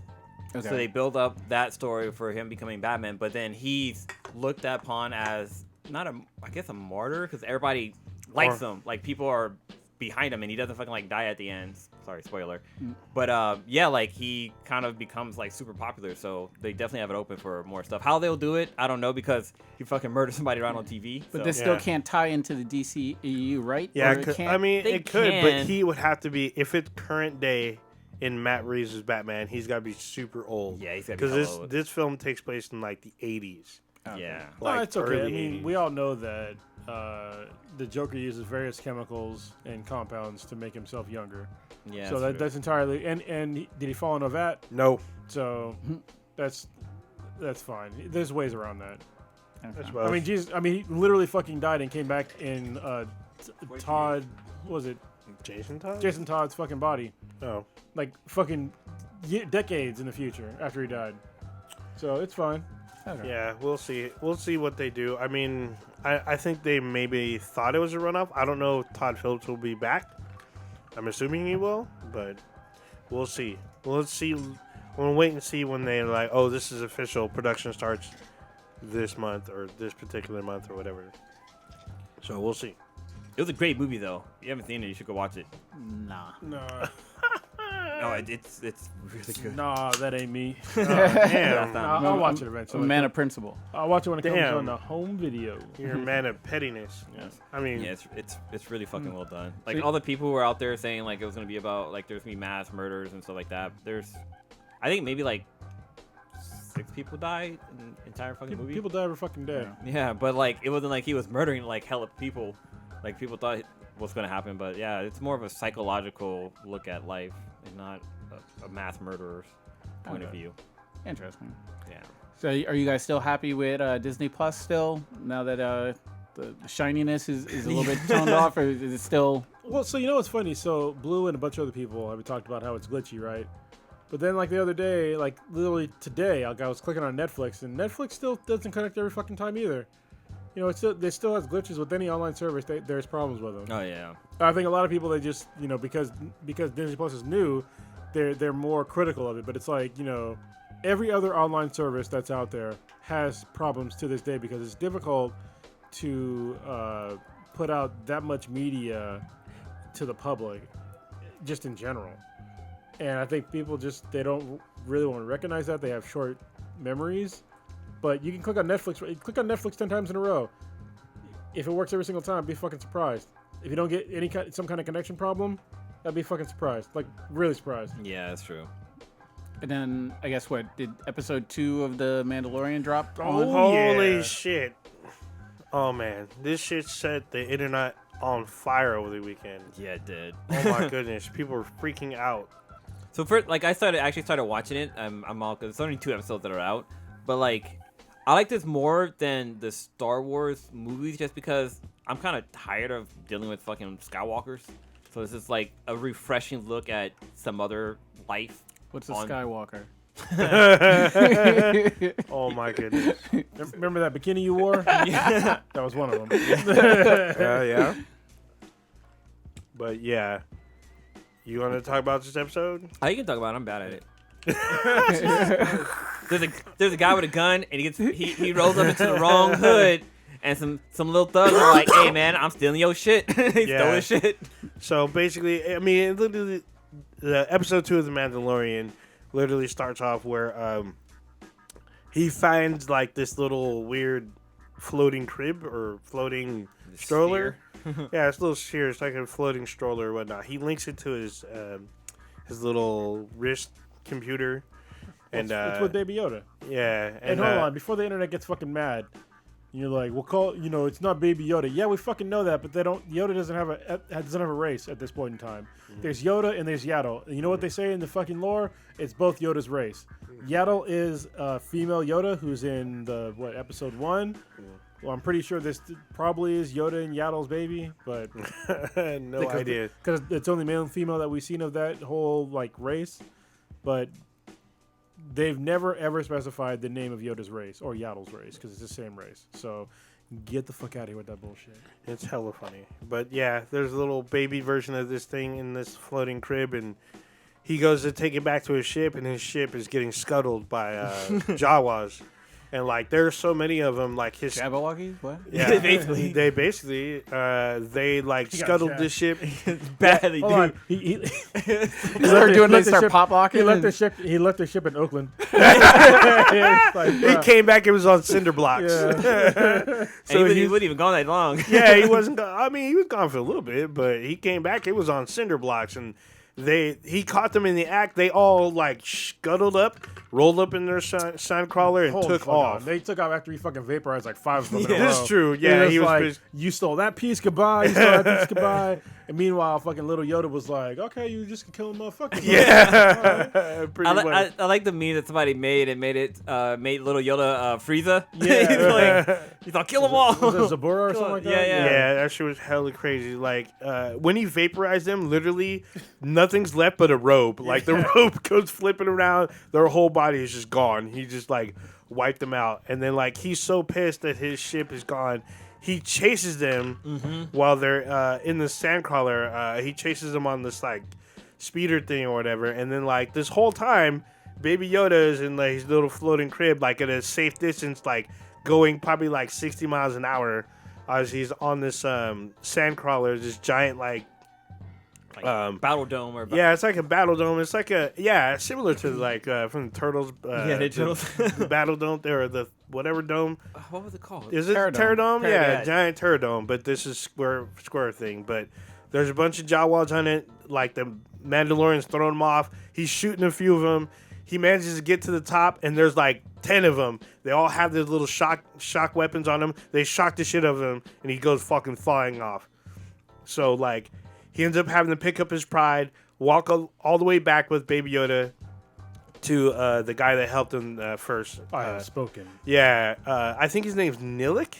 I believe his name. He spoke. That's all I know. So so he basically tells dude "Hey, can you help me get my shit back from these Jawas?" Yeah, but you got to barter. He's all right, barter with them. They stole my shit. It's my shit. Yeah, it's my shit. I don't need the barters all. Well, that's not the approach you need to do. Let's just go talk to them. He's like, hold on, how about murder though? Yeah, yeah. So then it's funny while they're talking, Baby Yoda's gets out of his crib and is hopping around. He eats a whole frog. He jumps on the frog and stuffs him down his throat, and then deep throats him. Yeah, he just swallowed him whole, and then the Mandalorian's what are you doing? Spit that out, and the Baby Yoda just laughs at him. He's all, oh, that was good. Don't tell me what to do though. I'll fuck you up, even because I'm 50 years old. Yeah, that's the other thing. Baby Yoda's 50. Yeah, he's 50 old of that race. So they decide to go back. And then, before they go back, the Mandarin's trying to heal his wounds, and Baby Yoda manages to get out of his crib and come over and try to, that was kind of cute. Force heal him or whatever. But then, the Mandalorian just picks him up, drops him off, And like he's all like, stay in your crib type thing. And then he does it again. Baby Yoda gets up, tries to come back and try to touch his wound, try to help dude out. So then they end up going back to the Jawas. They try to negotiate, and they're like, the Jawas like, hey, we need you to do something for us. yeah, we need you to do something for us. Besides, you talk. They're talking hella shit. They're like, dude, you barely speak our language. You sound like a Wookiee. You sound like shit. They're all laughing at him. He's like, well, how's this sound? He tries to flamethrow like the whole like squad of them because he's pissed off at them. They're like, hey, they're like, oh, well, we'll give you your parts back if you go get us this one thing. But it's funny because like they're literally outside of their like little fortress with like. It's almost like some shit you see at the flea market. They basically have like a blue tarp on the ground, all the parts out, and they have like little tarps above them, like they're about to sell this shit. Yeah, but yeah, they do. They sell this shit. They're a flea market. They're a mobile flea market. Yeah, basically. A stolen shit. Yeah, and so they don't want to give them shit back. They want something in return. Like, they try to say, you can buy these back by like 20% off type shit. And you're like, no, it's my shit. So they're like, all right, we want the egg. There was an egg. So they show Mandalorian where to go to get this egg. He goes in this cave or whatever, peels around. He pulls out this egg that's like partially buried that has like strings attached to it or whatever the fuck. Pulls it out, and this giant like space rhino, this giant space rhino tries to fuck his world up. So he has Baby Yoda like at a foreseeable distance. Yeah, he's at a distance, but he keeps him where he can see him. So he has him out of the way, and then the space rhino is fucking him up, running him over, tossing him up in the air. He's fucking up his armor, and some of his weapons can't pierce like the skin of the space rhino. And plus, it's like, I want to say his sniper rifle is broken. I don't think it was broken. Well, no, because he tried using it when he first. First of all, this fucking space rhino's in the goddamn butthole. We skimmed over that part. Yeah, butthole. I was like, that's a fucking booty hole, man. What it's the fuck? A cave. It's a cave, but it looks like a booty hole. I mean, it's a cave still. But yeah, like when he gets first thrown out, like he tries to use his sniper rifle, his disintegrating rifle. I think he just gets and it just fucked. Doesn't work. I think he just didn't get the shot off in time, and he got fucked because Space Rhino fucked him up. Yeah. So he's like getting fucked up more and more. His armor's all crumpled up and shit. And then, like, in a last-ditch effort, he pulls out, like, a fucking side pocket knife. Was it, like, vibrating? Yes. Yeah, I think it, yeah. I thought my TV was fucked up. Yeah, he had, like, this vibrating knife. That was a throwback to Evangelion. Yeah, he's like, oh, I'm about to fuck this thing up. But he's, like, dazed and, like, on his knees. And so he's about to get ran over. He's probably going to die. And then Baby Yoda stretches out his arm and then uses the Force on Space Rhino. He uses the Force to lift up the Rhino just enough to where it won't kill the Mandalorian, and he's able to pull the killing blow on the Space Rhino. So he kills the Space Rhino, and Baby Yoda is tired from using the Force and then knocks out. He's taking a nap, fat nap. You go, night, nigga. Yeah. So then, like, the Mandalorian brings the egg back. That shit was fucking gross. The Jawas are like, oh, he has the egg, and I didn't know what the fuck was going to happen. I thought they were going to praise it and, like, cherish it. No, they cracked that bitch open. Omelet time. Yeah, they they cracked that shit open. They start eating it like what's that Easter egg? Oh, it's like a Cadbury. Yeah, like they cracked that shit open. There's like 20 of them eating the Filipino yolk. dish. Yeah, they like cracked that bitch open. They're all eating this shit. And then like Mandalorian's like, really? I just died so y'all can eat a fucking egg? Like, what the fuck? So then like he gets the parts back to his ship. Him and I Have Spoken dude go back to where his ship is, and they're like, we can put this together in a couple days. And he's like, well, I don't really have that kind of time. He's all, well, you keep talking, we need to be working. So they end up working on the ship, putting it back together. This whole time, Baby Yoda's knocked out. I'm like, passed out. I was watching that shit. I was like, can you imagine being so far technologically advanced that you can put together, you can repair your own spaceship by yourself and be confident that it's fucking space worthy. But I was like, at the same time, it's like, listen, I've done repairs on my car and I've driven over 100 miles per hour on the motherfucker. If you explain that shit to somebody that was like 150 fucking years ago, they'll be like, dude, that's impossible. Yeah. There's no way you can put back together something or repair something yourself and go 100 miles per hour. Yeah. Yeah. And then he sure did. And like, he literally sat there and tested it. He tested the engines. And then like, he thanked dude that helped him. He wanted to employ him. He's all, nope. He's all, I've escaped servitude. I'm here basically to chill. You've already helped me with my land. I helped you out. I have spoken. and he just like, fuck out. yeah, he just dipped out, and then the Mandalorian takes off. The end. His name is Cooley? Quillick? Something? Kuiil. Sure, I have spoken, dude.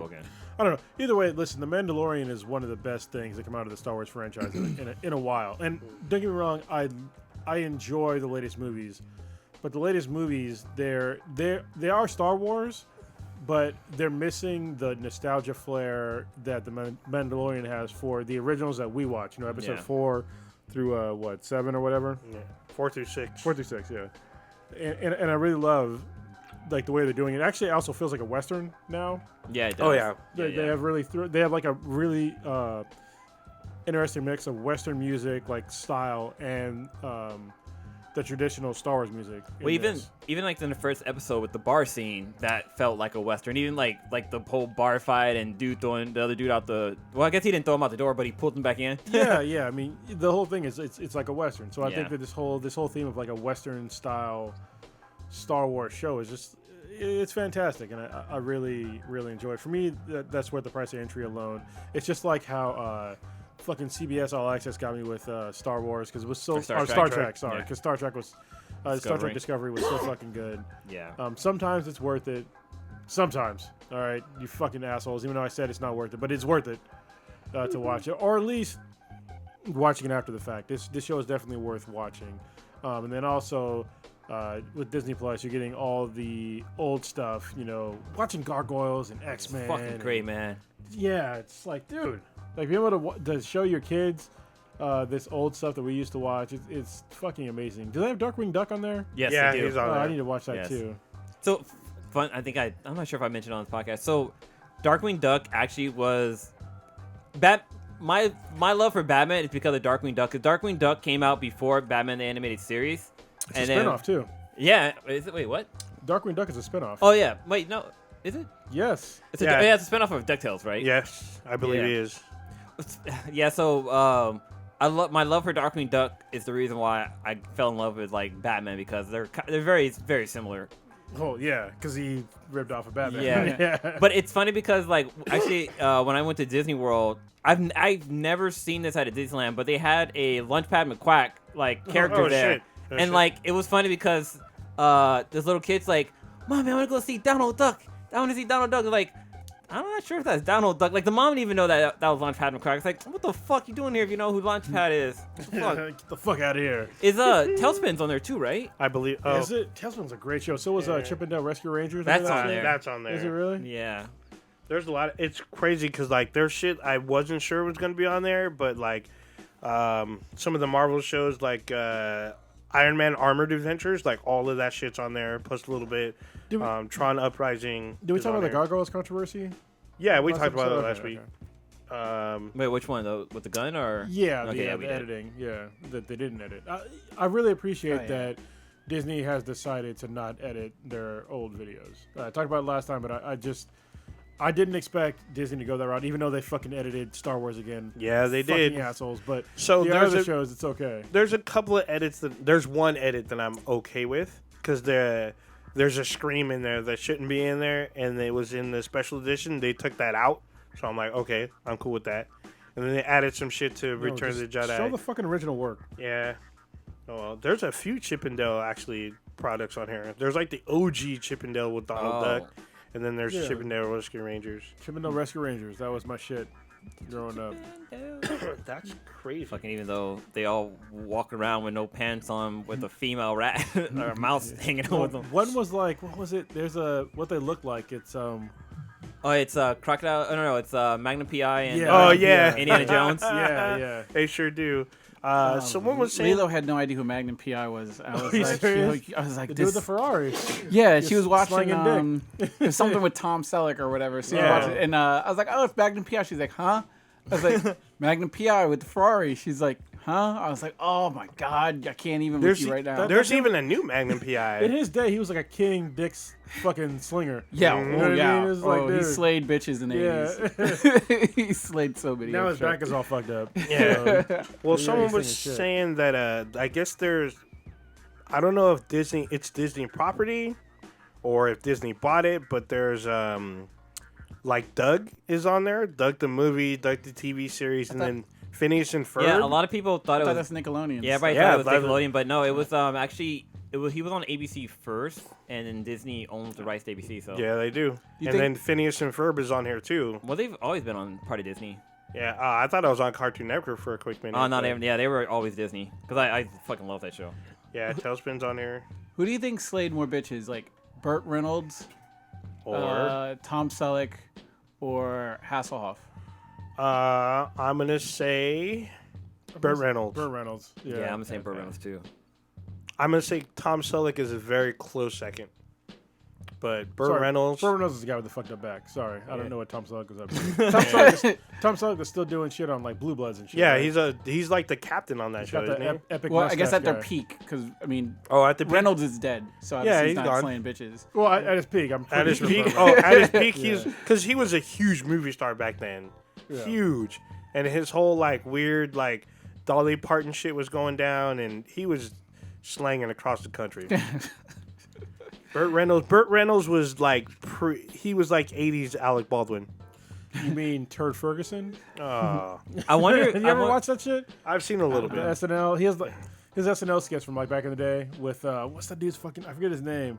He's a comedian guy, but he did like this skit on SNL with Jeopardy, with where he played. Oh, Pat Sajak? Not Pat Sajak. Well, he was played Burt Reynolds, but he wanted to go as Turd Ferguson as like his name, and he would like make fun of like all this shit. Like the SNL back in the day, they had some funny shit with Jeopardy. It's hilarious. Has anyone seen the Eddie Murphy thing yet, or no? No. Is it out yet? Dolomite? Yeah, Dolomite. Yeah, it's oh, been no, out. I need to watch it. Shit. Yeah, Okay. Dolomite's been out. I keep seeing it pop up, but I haven't got a chance to watch it yet. I heard it was also, good. I need to watch The Expanse season 4 because I have access to it, but I haven't watched it yet. Do we know if Disney's? Because you know, if you ever watch any of the Disney movies, they always have like little, like adult things hidden in them. Like for example, like with The Lion King, when Simba falls on the flowers, it spells out like sex, and then I like still haven't seen that. Like, what's the name? You got gotta catch it. It's I in there. just watched it the other day, and I just like They could have took that out. You gotta for go that frame by shit. frame. You gotta watch Yeah, like a YouTube thing, and then Yeah, you like, gotta watch. Yeah, they break it down. It's Well, like like- it's a kind of a reach. The But kind of the creator said that it actually spells out SFX for super special effects. Yeah, it's supposed to spell out that, but it Lies. could easily be He an E. lying. But then there's like the thing with like the Little Mermaid where the preacher pops a boner when Ursula and the prince are getting married. and when the castle looks like a dick on the top. But I was on the cover. Still? What was it? I think in Aladdin says all good kids get naked. Or take off your All clothes. kids take off your clothes. There was another one. In the Rescuers, there's a scene where the bird's like diving and it pulls back up and starts flying and it flies by one of the windows, and if you freeze frame it, there's a naked woman in the window. Not an animated naked woman. It's actual like naked woman. Like somebody somehow put that into the window. Awesome. I remember the one from this was legit 'cause I remember seeing it fucking in real life when I was a kid. It was the penis on the cover of Little Mermaid. Oh yeah. With the castles in the Yeah, background. castle. Yeah, because there was definitely a fucking dick. Like 100% a dick. Yeah. That's there's- hilarious. Can we talk about more gaming real quick? Sure. So Jedi No Xbox shit though. Okay? Fallen Order. What the fuck? Jedi Fallen Order dropped on Tuesday or I whatnot. want to play that, but I had shit to deliver. Holy shit. I had Ghost to Slay. So even though the Oathbreaker's not here, I guess I'm gonna sideways apologize for all of you who are fans of Dark Souls. Now I feel your pain. I'm sorry I ever talked mad shit, but this holy shit, this shit is fucking fucked up. It's definitely a challenging game on no matter what difficulty you're playing on. Did you play God of War? I didn't finish it, but yeah, I played God of War. Wow, I didn't finish it. No, I didn't finish it, but I think this is more You're a challenging. terrible person. That disproved it to me even more. I'm just saying. Yeah, but this, I mean, the way that the mechanics of Fallen Order work, if you are traversing the map and trying to solve like environmental puzzles, if you die, you reset at the beginning of the puzzle until you solve it. If you die after you solve it, you reset at the end of the puzzle. If you die when you get killed by an enemy, you get reset all the way to your last like save, which Goddamn. could be the beginning of the entire area, depending on what you're doing. So if you die, and you could technically be reset to the beginning of an entire world not just a map, like a whole world. Why are they dispatching a whole army of people to review the game? Like I've been seeing like I guess IGN. IGN. Yeah. They're having like multiple people review this. Like, So I actually agree with that because after I watched the review of Death Stranding, I think it was EGM and a few other like magazines they used to do this back in the day. They had multiple people review the game, so you could just like read through and see what common themes were. Like a lot of the time they were all basically the same, but sometimes they diverge. And I think with some games, it's important to have different opinions on a game. so is this like a whole policy change then? Because No, they do. No. They do it for some games. Okay. Yeah, 'Cause I know like for some of them they'll do like a review in progress and stuff like that. Yeah, which but it seems seems to one person. Yeah, usually reviews in progress are for games that are really long as well, and also ones that have like multiplayer attached. Like it's hard to review games that are like Star Trek Online, World of Warcraft. That takes time. So is there a multiplayer in this or? No, there is not. This is solely a single player game. And it's by EA. This is by Respawn. It's by EA. It's published by EA, Then it is coded by and EA. developed by Respawn. So you gotta Entertainment. So you gotta. EA. Is it pay to play then? No, What- there's what is no- it making you buy? No, there's no store in the game. There's no microtransactions. There's no. I none feel of that I shit. feel a butt coming If on. you look There's at the no box, it says EA on the motherfucker. Yeah, because they published the game. Yes, They so paid it's for- by EA as well. Yeah, but I don't, why are Respawn you fucking even arguing with because this shit? Respawn developed the game. They That's did, what but I'm it's by saying. EA. Anyway, He'll defend his baby. Well, I don't understand why the fuck you even trying to argue about that shit. I'm just saying Respawn deserves their credit. They do deserve their credit, but so does EA. See, that your whole thing there. It's like, what the fuck? Yeah, because most people hate EA. A lot of people fucking A despise lot of people hate EA. Star Wars. But they need You to, hate Star Wars. Get the fuck out. They Get need- out. Door's right there. people need to know that it's by EA though. Yes, For you trying okay. to cover that shit up, oh, it's by Respawn. Listen, does Respawn release video games without a publisher? No. Most people don't. But Yeah, still. that's why I'm saying it's by EA. So just fucking own it. Why are you trying to hide shit? Or are you trying to hide about this Star Wars game? I mean- no, I'm not trying to hide the game because the game, I'm buying the game. the game in and of itself is like so far it's golden. Well, yeah, I mean- I'm sure, but I don't understand why you're trying to like cover up the fact that it's by EA. Because nobody wants to hear about EA. Fuck EA. Why not? They make video games. I They're a guess. successful ass Yeah, top tier. They made They are top Battlefront that tier. you loved, right? Yeah. That was by DICE, but They print money. But pretty also much. by EA. published by EA. God Yeah. damn! Again, what the fuck? It's a mental thing with this clown. It's a I mental can't block. say EA. Going back on. Yeah, the game will punish you severely. You're gonna die like 50, 11 million times in this fucking game. There's no escaping that. You're gonna die a bunch. The game will let you fight bosses even if your powers, even if they're not leveled up. You can fight them if you want, but you're gonna die. You can die literally between 1 and 2 hits from a boss. So what makes this game awesome then? Like, because you obviously it's a whole step above normal difficulty stuff. Yeah, in well, terms of, like, Dark I'm Souls. right now. I'm playing the game on normal, Okay. and the fact that you have to. Are you playing as a Skywalker? Or No, whatever? you're playing as someone. So you Sky play, Dancer. Yeah, Cloud Skipper. a Moonwalker. Oh damn! You play as Cal Cestus. Holmes? You're a new character who was a kid. You were probably like, I think 12 to 14 when Order 66 dropped down. So all the Jedi start getting missed killed. Anakin? Yeah, he missed Anakin. He wasn't on Coruscant when stuff happens, and he's a junker. He's basically hauling junk, and then like his friend almost dies, and he saves him using the Force. His friend knows about it, and he's like, "Well, if I know you have the Force, they could find out about it. You can't stay here because the junkyard's being run by the Empire. They're scrapping Colonial War equipment, like Star Destroyers and tanks and stuff.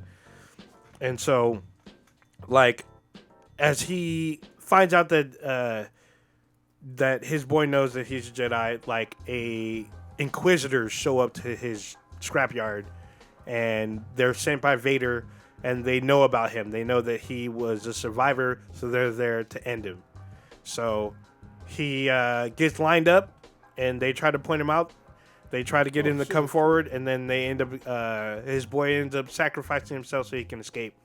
So you start off that way. You escape, you use your fledgling powers, and then you get saved by these like random rogues. I guess they're rebels, but they're not really rebels. But they want to rebuild the Jedi, and they need your help.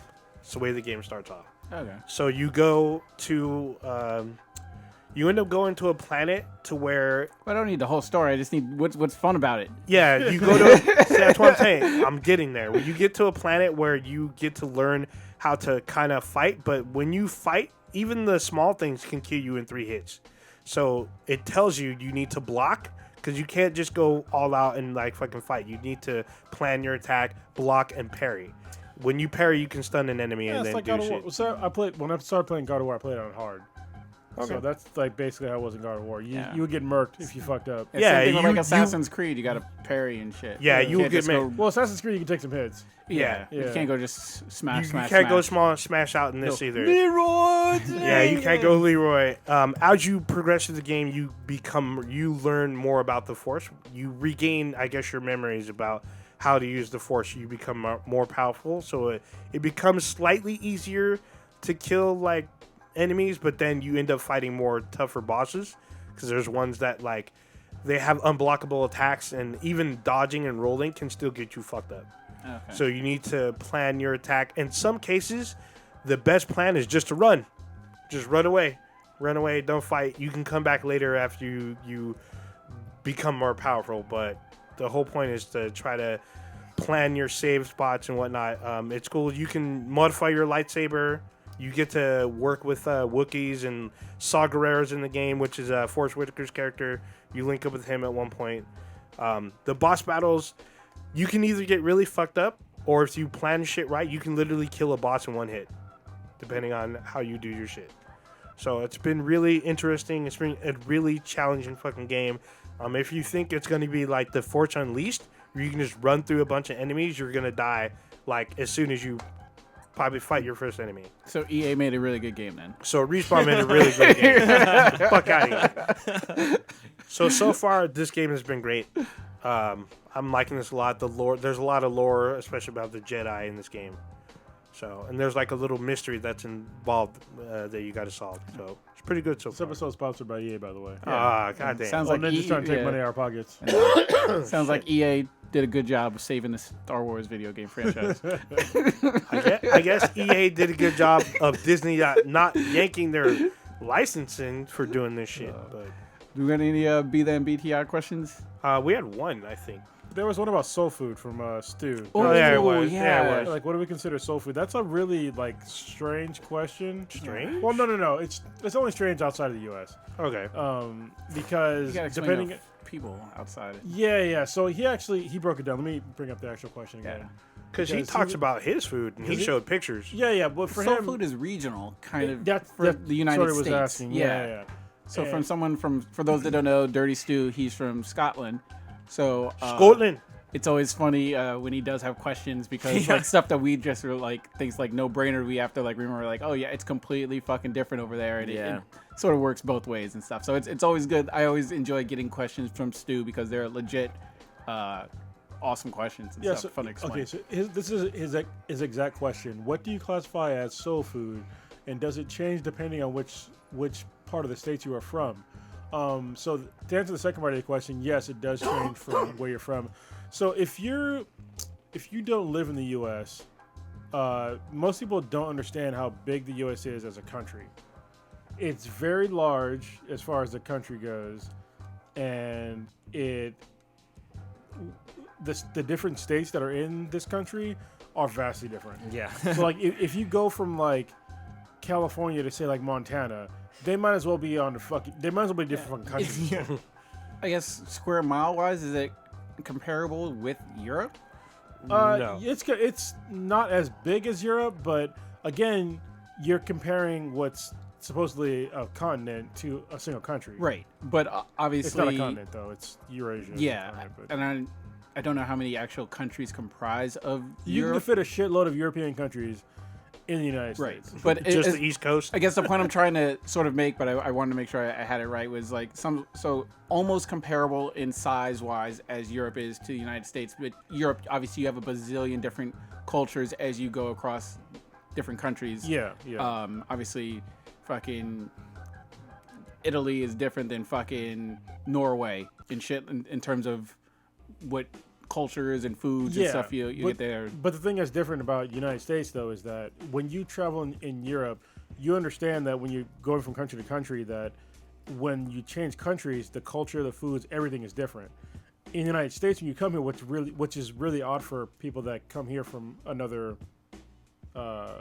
country, is that within the United States, we have like a shitload of different cultures here, and a shitload of different foods, ethnicities, shit like that, which is like for most countries that's not the case. Like if you go to like say England, you're not going to get like a multitude of different ethnic cultures. Really, you'll get some, don't get me wrong, but it's not going to be anywhere near. Listen, in California we have basically like in England itself? Yeah. Like, Northern England's food is drastically different than South England. Yeah, it'll be a little different, but it's not gonna be as drastically different as say if you go to like California barbecue and you go to like Texas barbecue. Right. Like those are fucking so different. Right. It's insane. Or if you have red gumbo versus fucking brown gumbo. Yeah, it's like it's so different. Yeah. But at the same time, it's because in America when we kind of came about, we were a melting pot. After a while anyway. Became a melting pot of like all these different cultures and ethnicities and all this shit. And most other countries, they didn't really start as that. They had they had a base level of what they had, and then that's what they grew upon. And in here, we just weren't like that.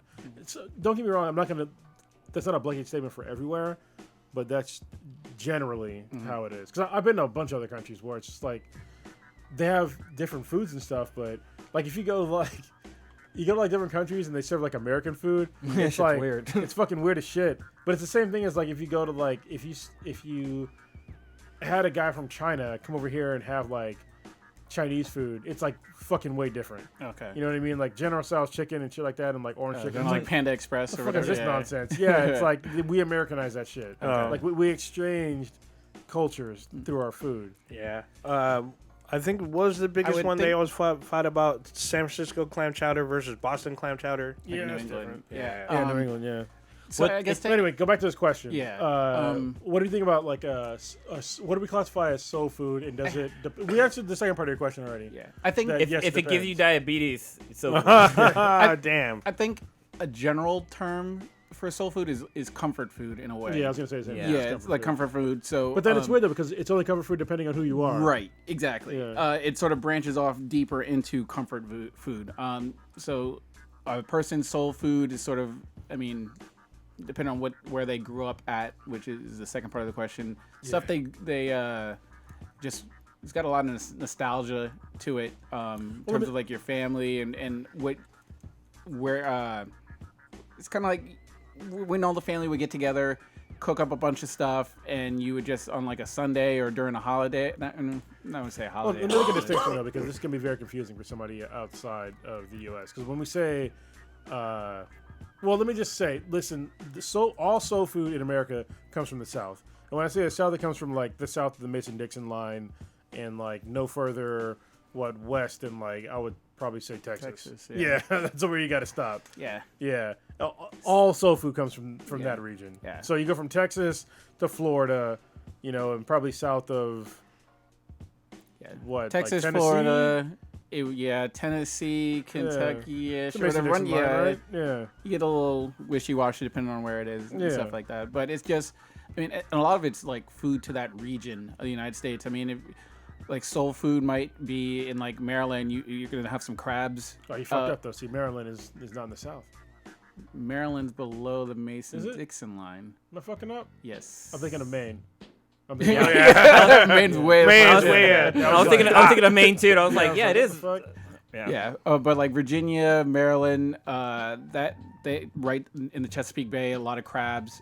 You go down further south by Louisiana, it's a lot of Gulf food, red snapper, shrimp, gumbo, okra. So a lot of it is regionalized. And then I think the soul aspect of it is, I think African American culture putting it their sort of spin on it in terms of, and I don't know if that is historically correct. I think, but it is. I think it is. I think generally speaking, it's how when we say comfort food, it's how historically we fed ourselves with like very little money in making food for like a lot of people.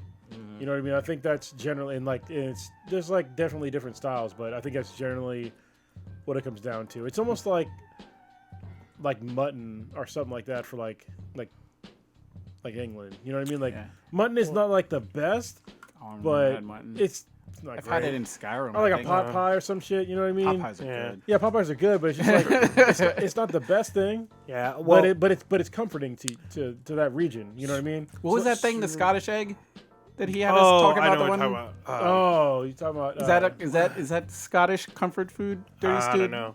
I don't know. So, what I was learning Scottish from eggs are good, from a professor, they're talking about how back in my day, in the slave days, they're talking about how the people that lived in the house, they took the good parts of the pig, and then what was left over they gave to the slaves, like the pig intestines and whatnot. They turned that into chitlins, things like pig feet and whatnot. They would eat that, which was not considered like good eats, but then the slaves turned that into food to feed like all the workers. So that in turn, I guess historically was about how soul food kind of started. Yeah, I mean, with me, I just think of food like after like church on a Sunday when all the family was just there and you were just eating just to feed the family and masses and stuff like that, where everyone's just celebrating everybody from all different parts of out of town and stuff, and you're just all there at one place. It doesn't have to be Thanksgiving or Christmas, but it's just a random Sunday in June, or even if you're at like a family reunion and stuff, and whatever everyone's cooking. It's not really like a potluck where you're bringing it. A lot of it, for the most part, is like you're in the kitchen, you're cooking it. Whether it's like green beans, mashed potatoes, macaroni and cheese, collard greens, chicken, all kinds of stuff that like just brings people together, and they can just sort of just eat and just socialize and just reminisce. You know what's crazy is that years ago, you guys remember, well, you weren't here for this, but when I first moved back to America, we would do this thing called ethnic food night at my house, and it would be like at least once a year, and it'd be like, because all of our friends were like different ethnicities, so we'd all have like this ethnic food night where everybody would bring like their shit. And it was all like comfort food from like their different like background. Most of the fucking, I need to bring that shit back because we had some really fucking good food. I would gain like 10 pounds that night. Yeah. Just there was so much crazy. There were some people who brought like double what they're supposed to bring one dish. They showed up with like 5 dishes. I remember when Grace, I didn't even know Grace knew how to fucking cook. Oh yeah, And she brought fucking lumpia. Oh my like, god. Oh my god, because it was a huge fucking tray. I was like, oh my, I was Garfield in that shit, just shoveling up. Remember when Grace would bring that fucking large ass goddamn pizza? And she would Yeah. never tell anybody where she got it from. And she said she got it close, but she just wouldn't say where, because it was literally like a New York style. Yeah, it was like it it was like 3 feet. It was like 3 feet. It was 3 No, it was feet bigger than across. 3 feet. It was fucking huge. There should have been no way she got the pizza in her car. Like, Yeah. it's It was physically It had to impossible. go in the trunk. Yeah. It had to go in the trunk. Easy. The thing was fucking huge. How did she even get through the door with that pizza?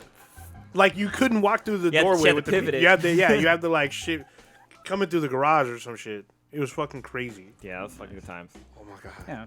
Thinking about that. Tell just Tell make us my mouth water. some of your Scottish soul food and stuff out. Your Well, comfort it's probably food. something different. It's probably don't call it soul food. They probably call it, I don't know what the term would be, but I don't know. yeah, let us know what you guys eat in Scotland. That is Scotland. like, the staples of your diet, something that reminds you of Scotland. Because that's basically what. Reminds you of cold weather and rain and cloudy ass skies And how the diabetes took your big mama's foot. and bagpipes and kilts. Actually, for haggis? listen, Haggis. I don't even know what haggis is. actually, I would like this Like for cabbage? all of our international listeners. If you email us at BTI, let us know gmail.com. what like at gmail.com. Yeah, sorry. Let us know like what is like the thing that comforts you as a food from your country. Oh, And yeah. provide the recipe too. yeah. Yeah, Send us a Let photo us of it. know. Yeah, Yeah. that way we can like review it And be and "Oh, like what the look fuck at is it that?" and tell us what it tastes like and all kinds Yeah. of. Yeah, I'm real interested in that. Yeah, let us know why That'd you be like it. awesome. Why it reminds you of like your home and shit like that. Especially you know? you guys out in Brazil. Oh, yeah. Well, I didn't know about Brazilian steakhouses and shit. Yeah. Oh, man. Toast Man. is goddamn. So good. My mom's been to that Epidus. Espadis? Yeah, but I haven't even been Asbestos? there. I fucking love I'm that so place. mad. Let's go. I want What to the go. fuck? Let's go. Yeah. We go there, have some. Isn't that in San Mateo? What's that place? The Yeah. fucking drink they have. The one with the rum, C? right? Shit. The cool. Yeah, God, it's so good. Yeah. Not kombucha. What's fucking? No. It's it's starts good with as C. It's hell. good. Yeah, I've had it it's C. before. What'd you just say? Caipirinha. Yeah. Caipirinhas. Yeah. Yeah. Jesus Christ, those things are so fucking good. Yeah, Espadis is fucking it's close, man. Yeah, we gotta need to go. do that. Well, there's two of them. There's like one in the city and one in San Mateo, You right? know the one in San Mateo. Yeah, San it's close, Mateo. Yeah. I'm not trying to go for that fucking San Francisco madness. Not trying to step Walk in over shit. human Even though feces. I was just there a couple weeks ago for the coffee thing? festival. Yeah. That shit was good. Do you guys remember the movie Soul Food? Yeah. With, With, I remember it. Yeah. For some reason, Yeah. I don't know why I thought Whitney Houston was in it, but she is not in it. It's, No, she's not. It's, Vivica A. Fox and Got it. damn. Bang God, 50. it's right in fucking front of me. Oh, Vanessa Williams is in Yeah. it. Oh, I think Nia Long is in that shit. Yeah, Nia too. Long's in it too. But I just was just thinking that one scene where Vanessa Williams' character or her husband cheats on her with her cousin, and like they're in the thought it room was her fucking, and she like sister. walks in. Nah, there was Oh. like cousin or something like there's somebody that Big Mama adopted and named her Destiny or some shit like that. But just that scene when I was a kid, oh man. I'm like, That's all right. I'm going to the bathroom real quick. Yeah. That's the movie you keep referencing because they took Big Mama's leg on that right before Thanksgiving. Well, it's funny because that happened to me in real life. My actual Big Mama. Like I think most black folks have a Big Mama. And Everyone's got Big Mama. my Big Mama lost her foot to diabetes, and they had to cut it off. Damn. I was sad too. I remember going to hospital and everything, and like seeing it. That's all, man. She got gangrene. She's Damn. still fine as fuck. She God is. damn. Isn't she like 60-something years old? I don't care. At least she didn't go crazy like. Oh, she gained a little bit of weight, but she still looks good though. Yeah, she still look good. Fine. She was Yeah. fine back then, Oh, too. she look Yeah, it's still... Nah, it's probably just a horrible picture of her. Yeah, possibly. They can't all be gems. That's her at 50. So yeah, she looks good. Do you see Selma Hayek?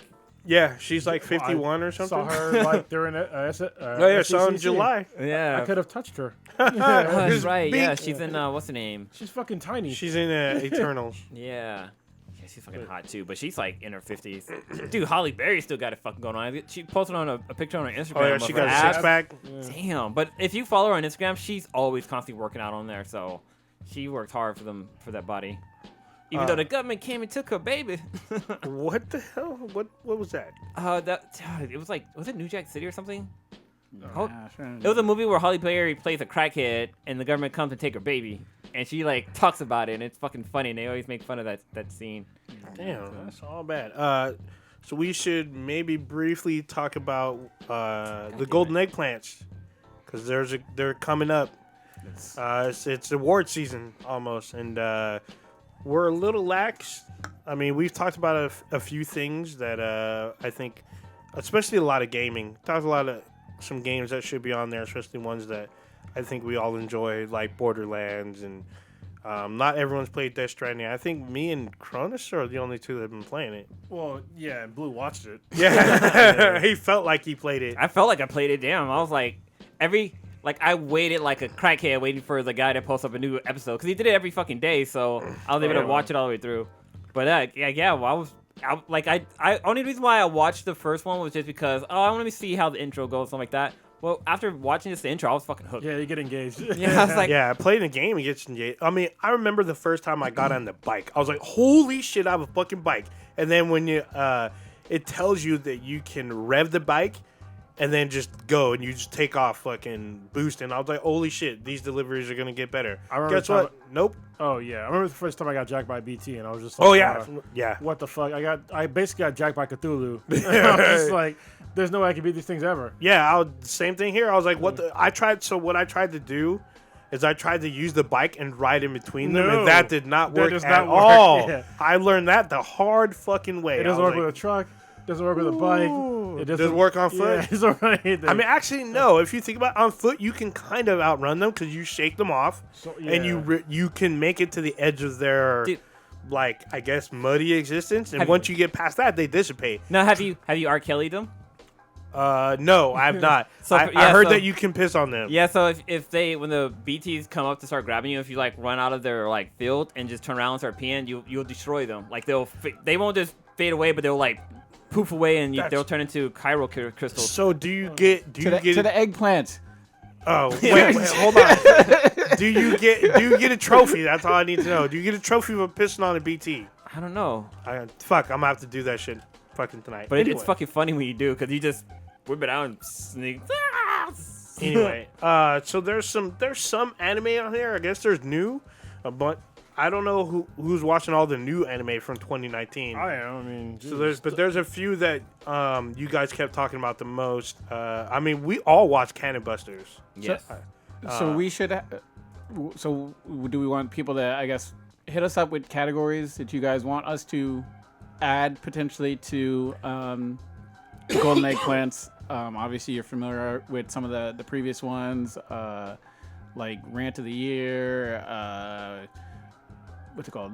We got best well, memes. and this year I'll do my best to actually release the audio because like 2 years ago I released the audio of like the best rants and the best episodes, but I didn't do it last year. Yeah. So I saw that was probably detrimental to that to that category because everyone's like, "What the fuck are you guys talking about?" But this time I'll find the shit and I'll post it out again. So we'll try to post the links, I guess, as soon as we can. But if you're out there listening, just think of some categories you want us to cover and put up there for you guys to vote on. I mean, we have some of the old ones.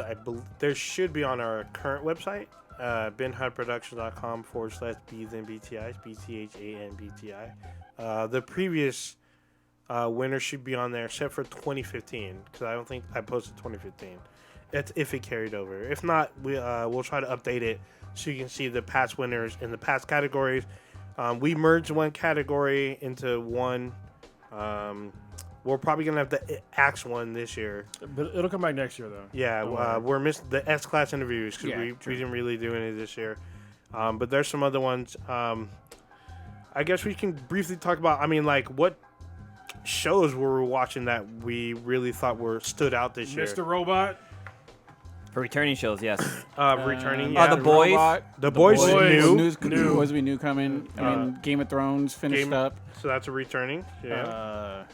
Some of the new stuff, like we talked about the Umbrella Academy. We reviewed a few episodes on here. Yeah. And the second season's coming. Yeah, it came out this year. It came out early this year. Yeah, that can go on there.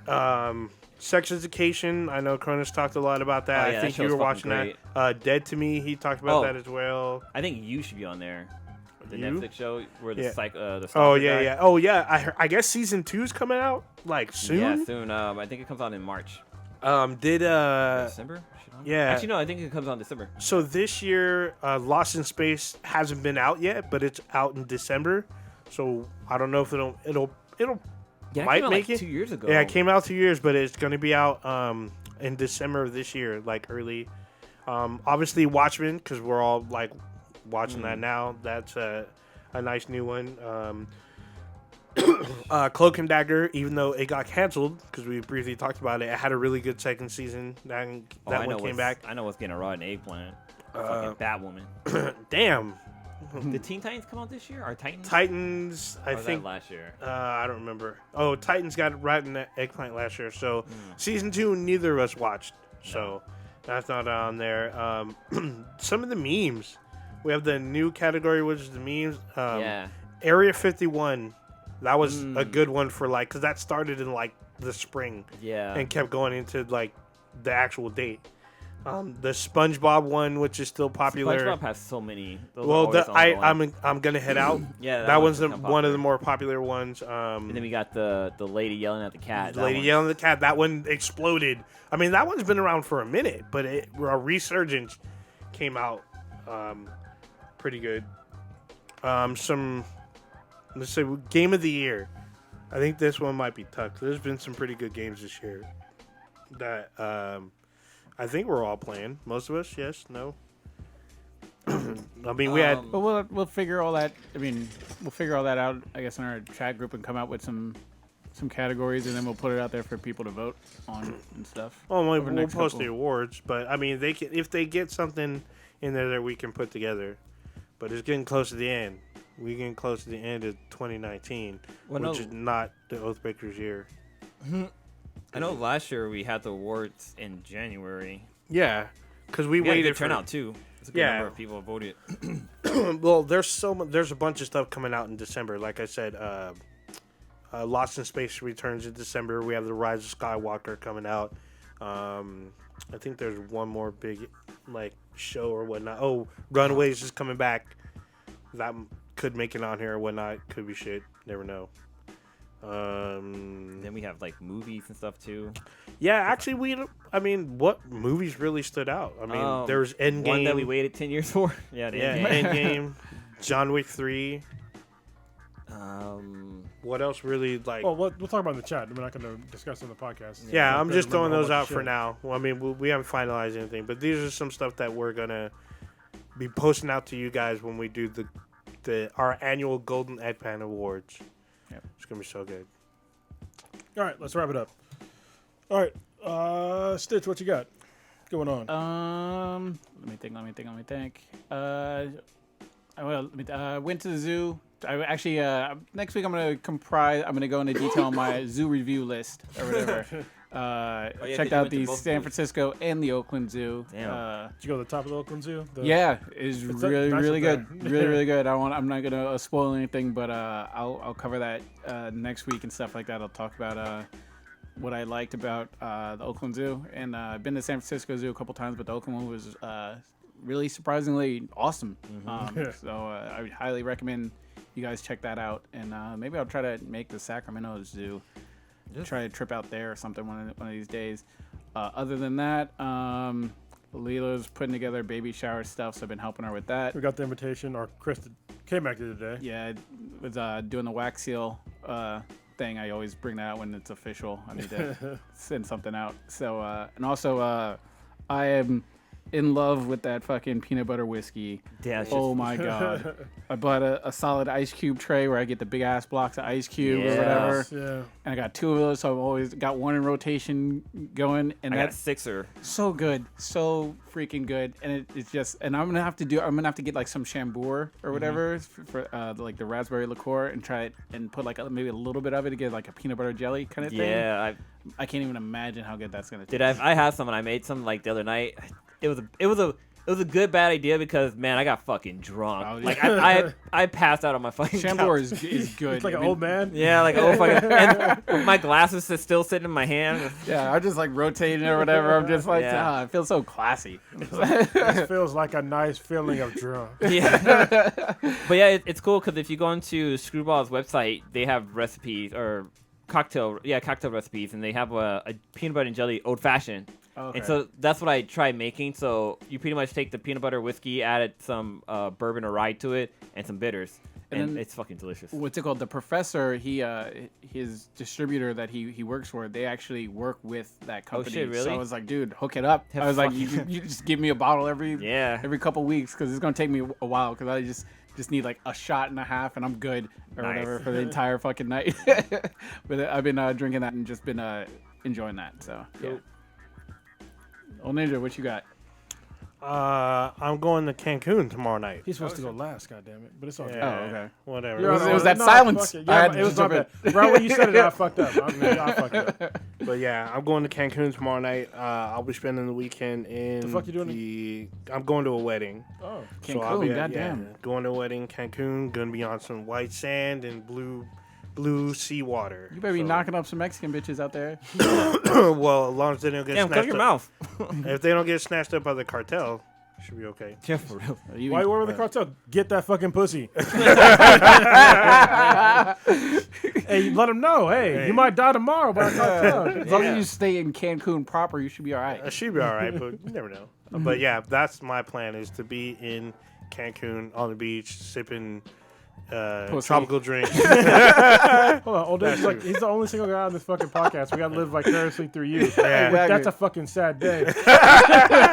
That's a big L. I better see a Sitting on picture a of you beach snorting cocaine lonely. on some chick's ass. Yeah, exactly. Right off her butt crack. It's gonna be off the titties. Yeah. No bucket. No. It'll be a dingleberries. crazy, freaky Friday if all of us just swapped fucking personalities. Like we just woke up and I was just like, I'm fucking Prodigy. What the You have a bad. You guys have my life be like, how the fuck did this guy's job? You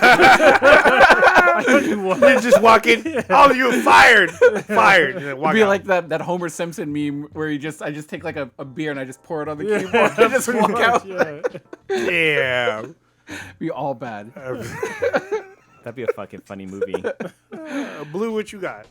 Shit, what am I doing this weekend? I have a photo shoot this weekend. Doing more house repair stuff or prep stuff. Last week, I went to Monterey Bay with the in-laws, and that was kind of fun. Like my brother-in-law brought his son, and like the baby mama's kind of weird. So it was fun, but it was kind of awkward too. But I don't know. It was I had a good time. But let's see, what else am I fucking doing? I know I'm doing something on Sunday. We're doing on Saturday.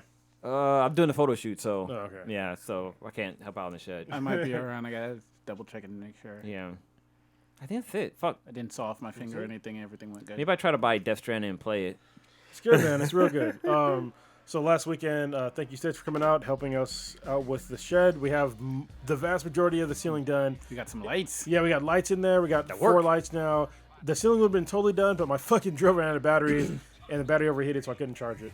So I bought a fucking air drill that won't run out of power. So yeah. Oh, that runs off the compressor? Yeah. Nice. And I might buy another one too. So other than that, I think that's about it. I mean, I'm happy I beat Death Stranding. I'll probably buy Star Wars next and play that shit. Oh my god, it's so good. All right, take us out of here on Ninja. All right, Maybe I'll borrow your Death Stranding. What's up? I said maybe I'll borrow your Death Stranding. I'm still play it for a I little know. bit. Yeah. Still got more packages to deliver? Yeah, I do. Use this experience, Black and the Black times infinity. Infinity! Check us out on the internet with @BthanBTI. That's BTHANBTI. You can check us out on Spotify now, Radio Republic, Player FM, Stitcher, Apple Podcasts, and then you can check us out on Amazon. We have an app on there. Download it. It'll let you know when we go live. You check us out on Facebook, Instagram, and what am I missing? We're not on whatever, but there you go. We everywhere. Exactly in the time. All right, we're good. Yay.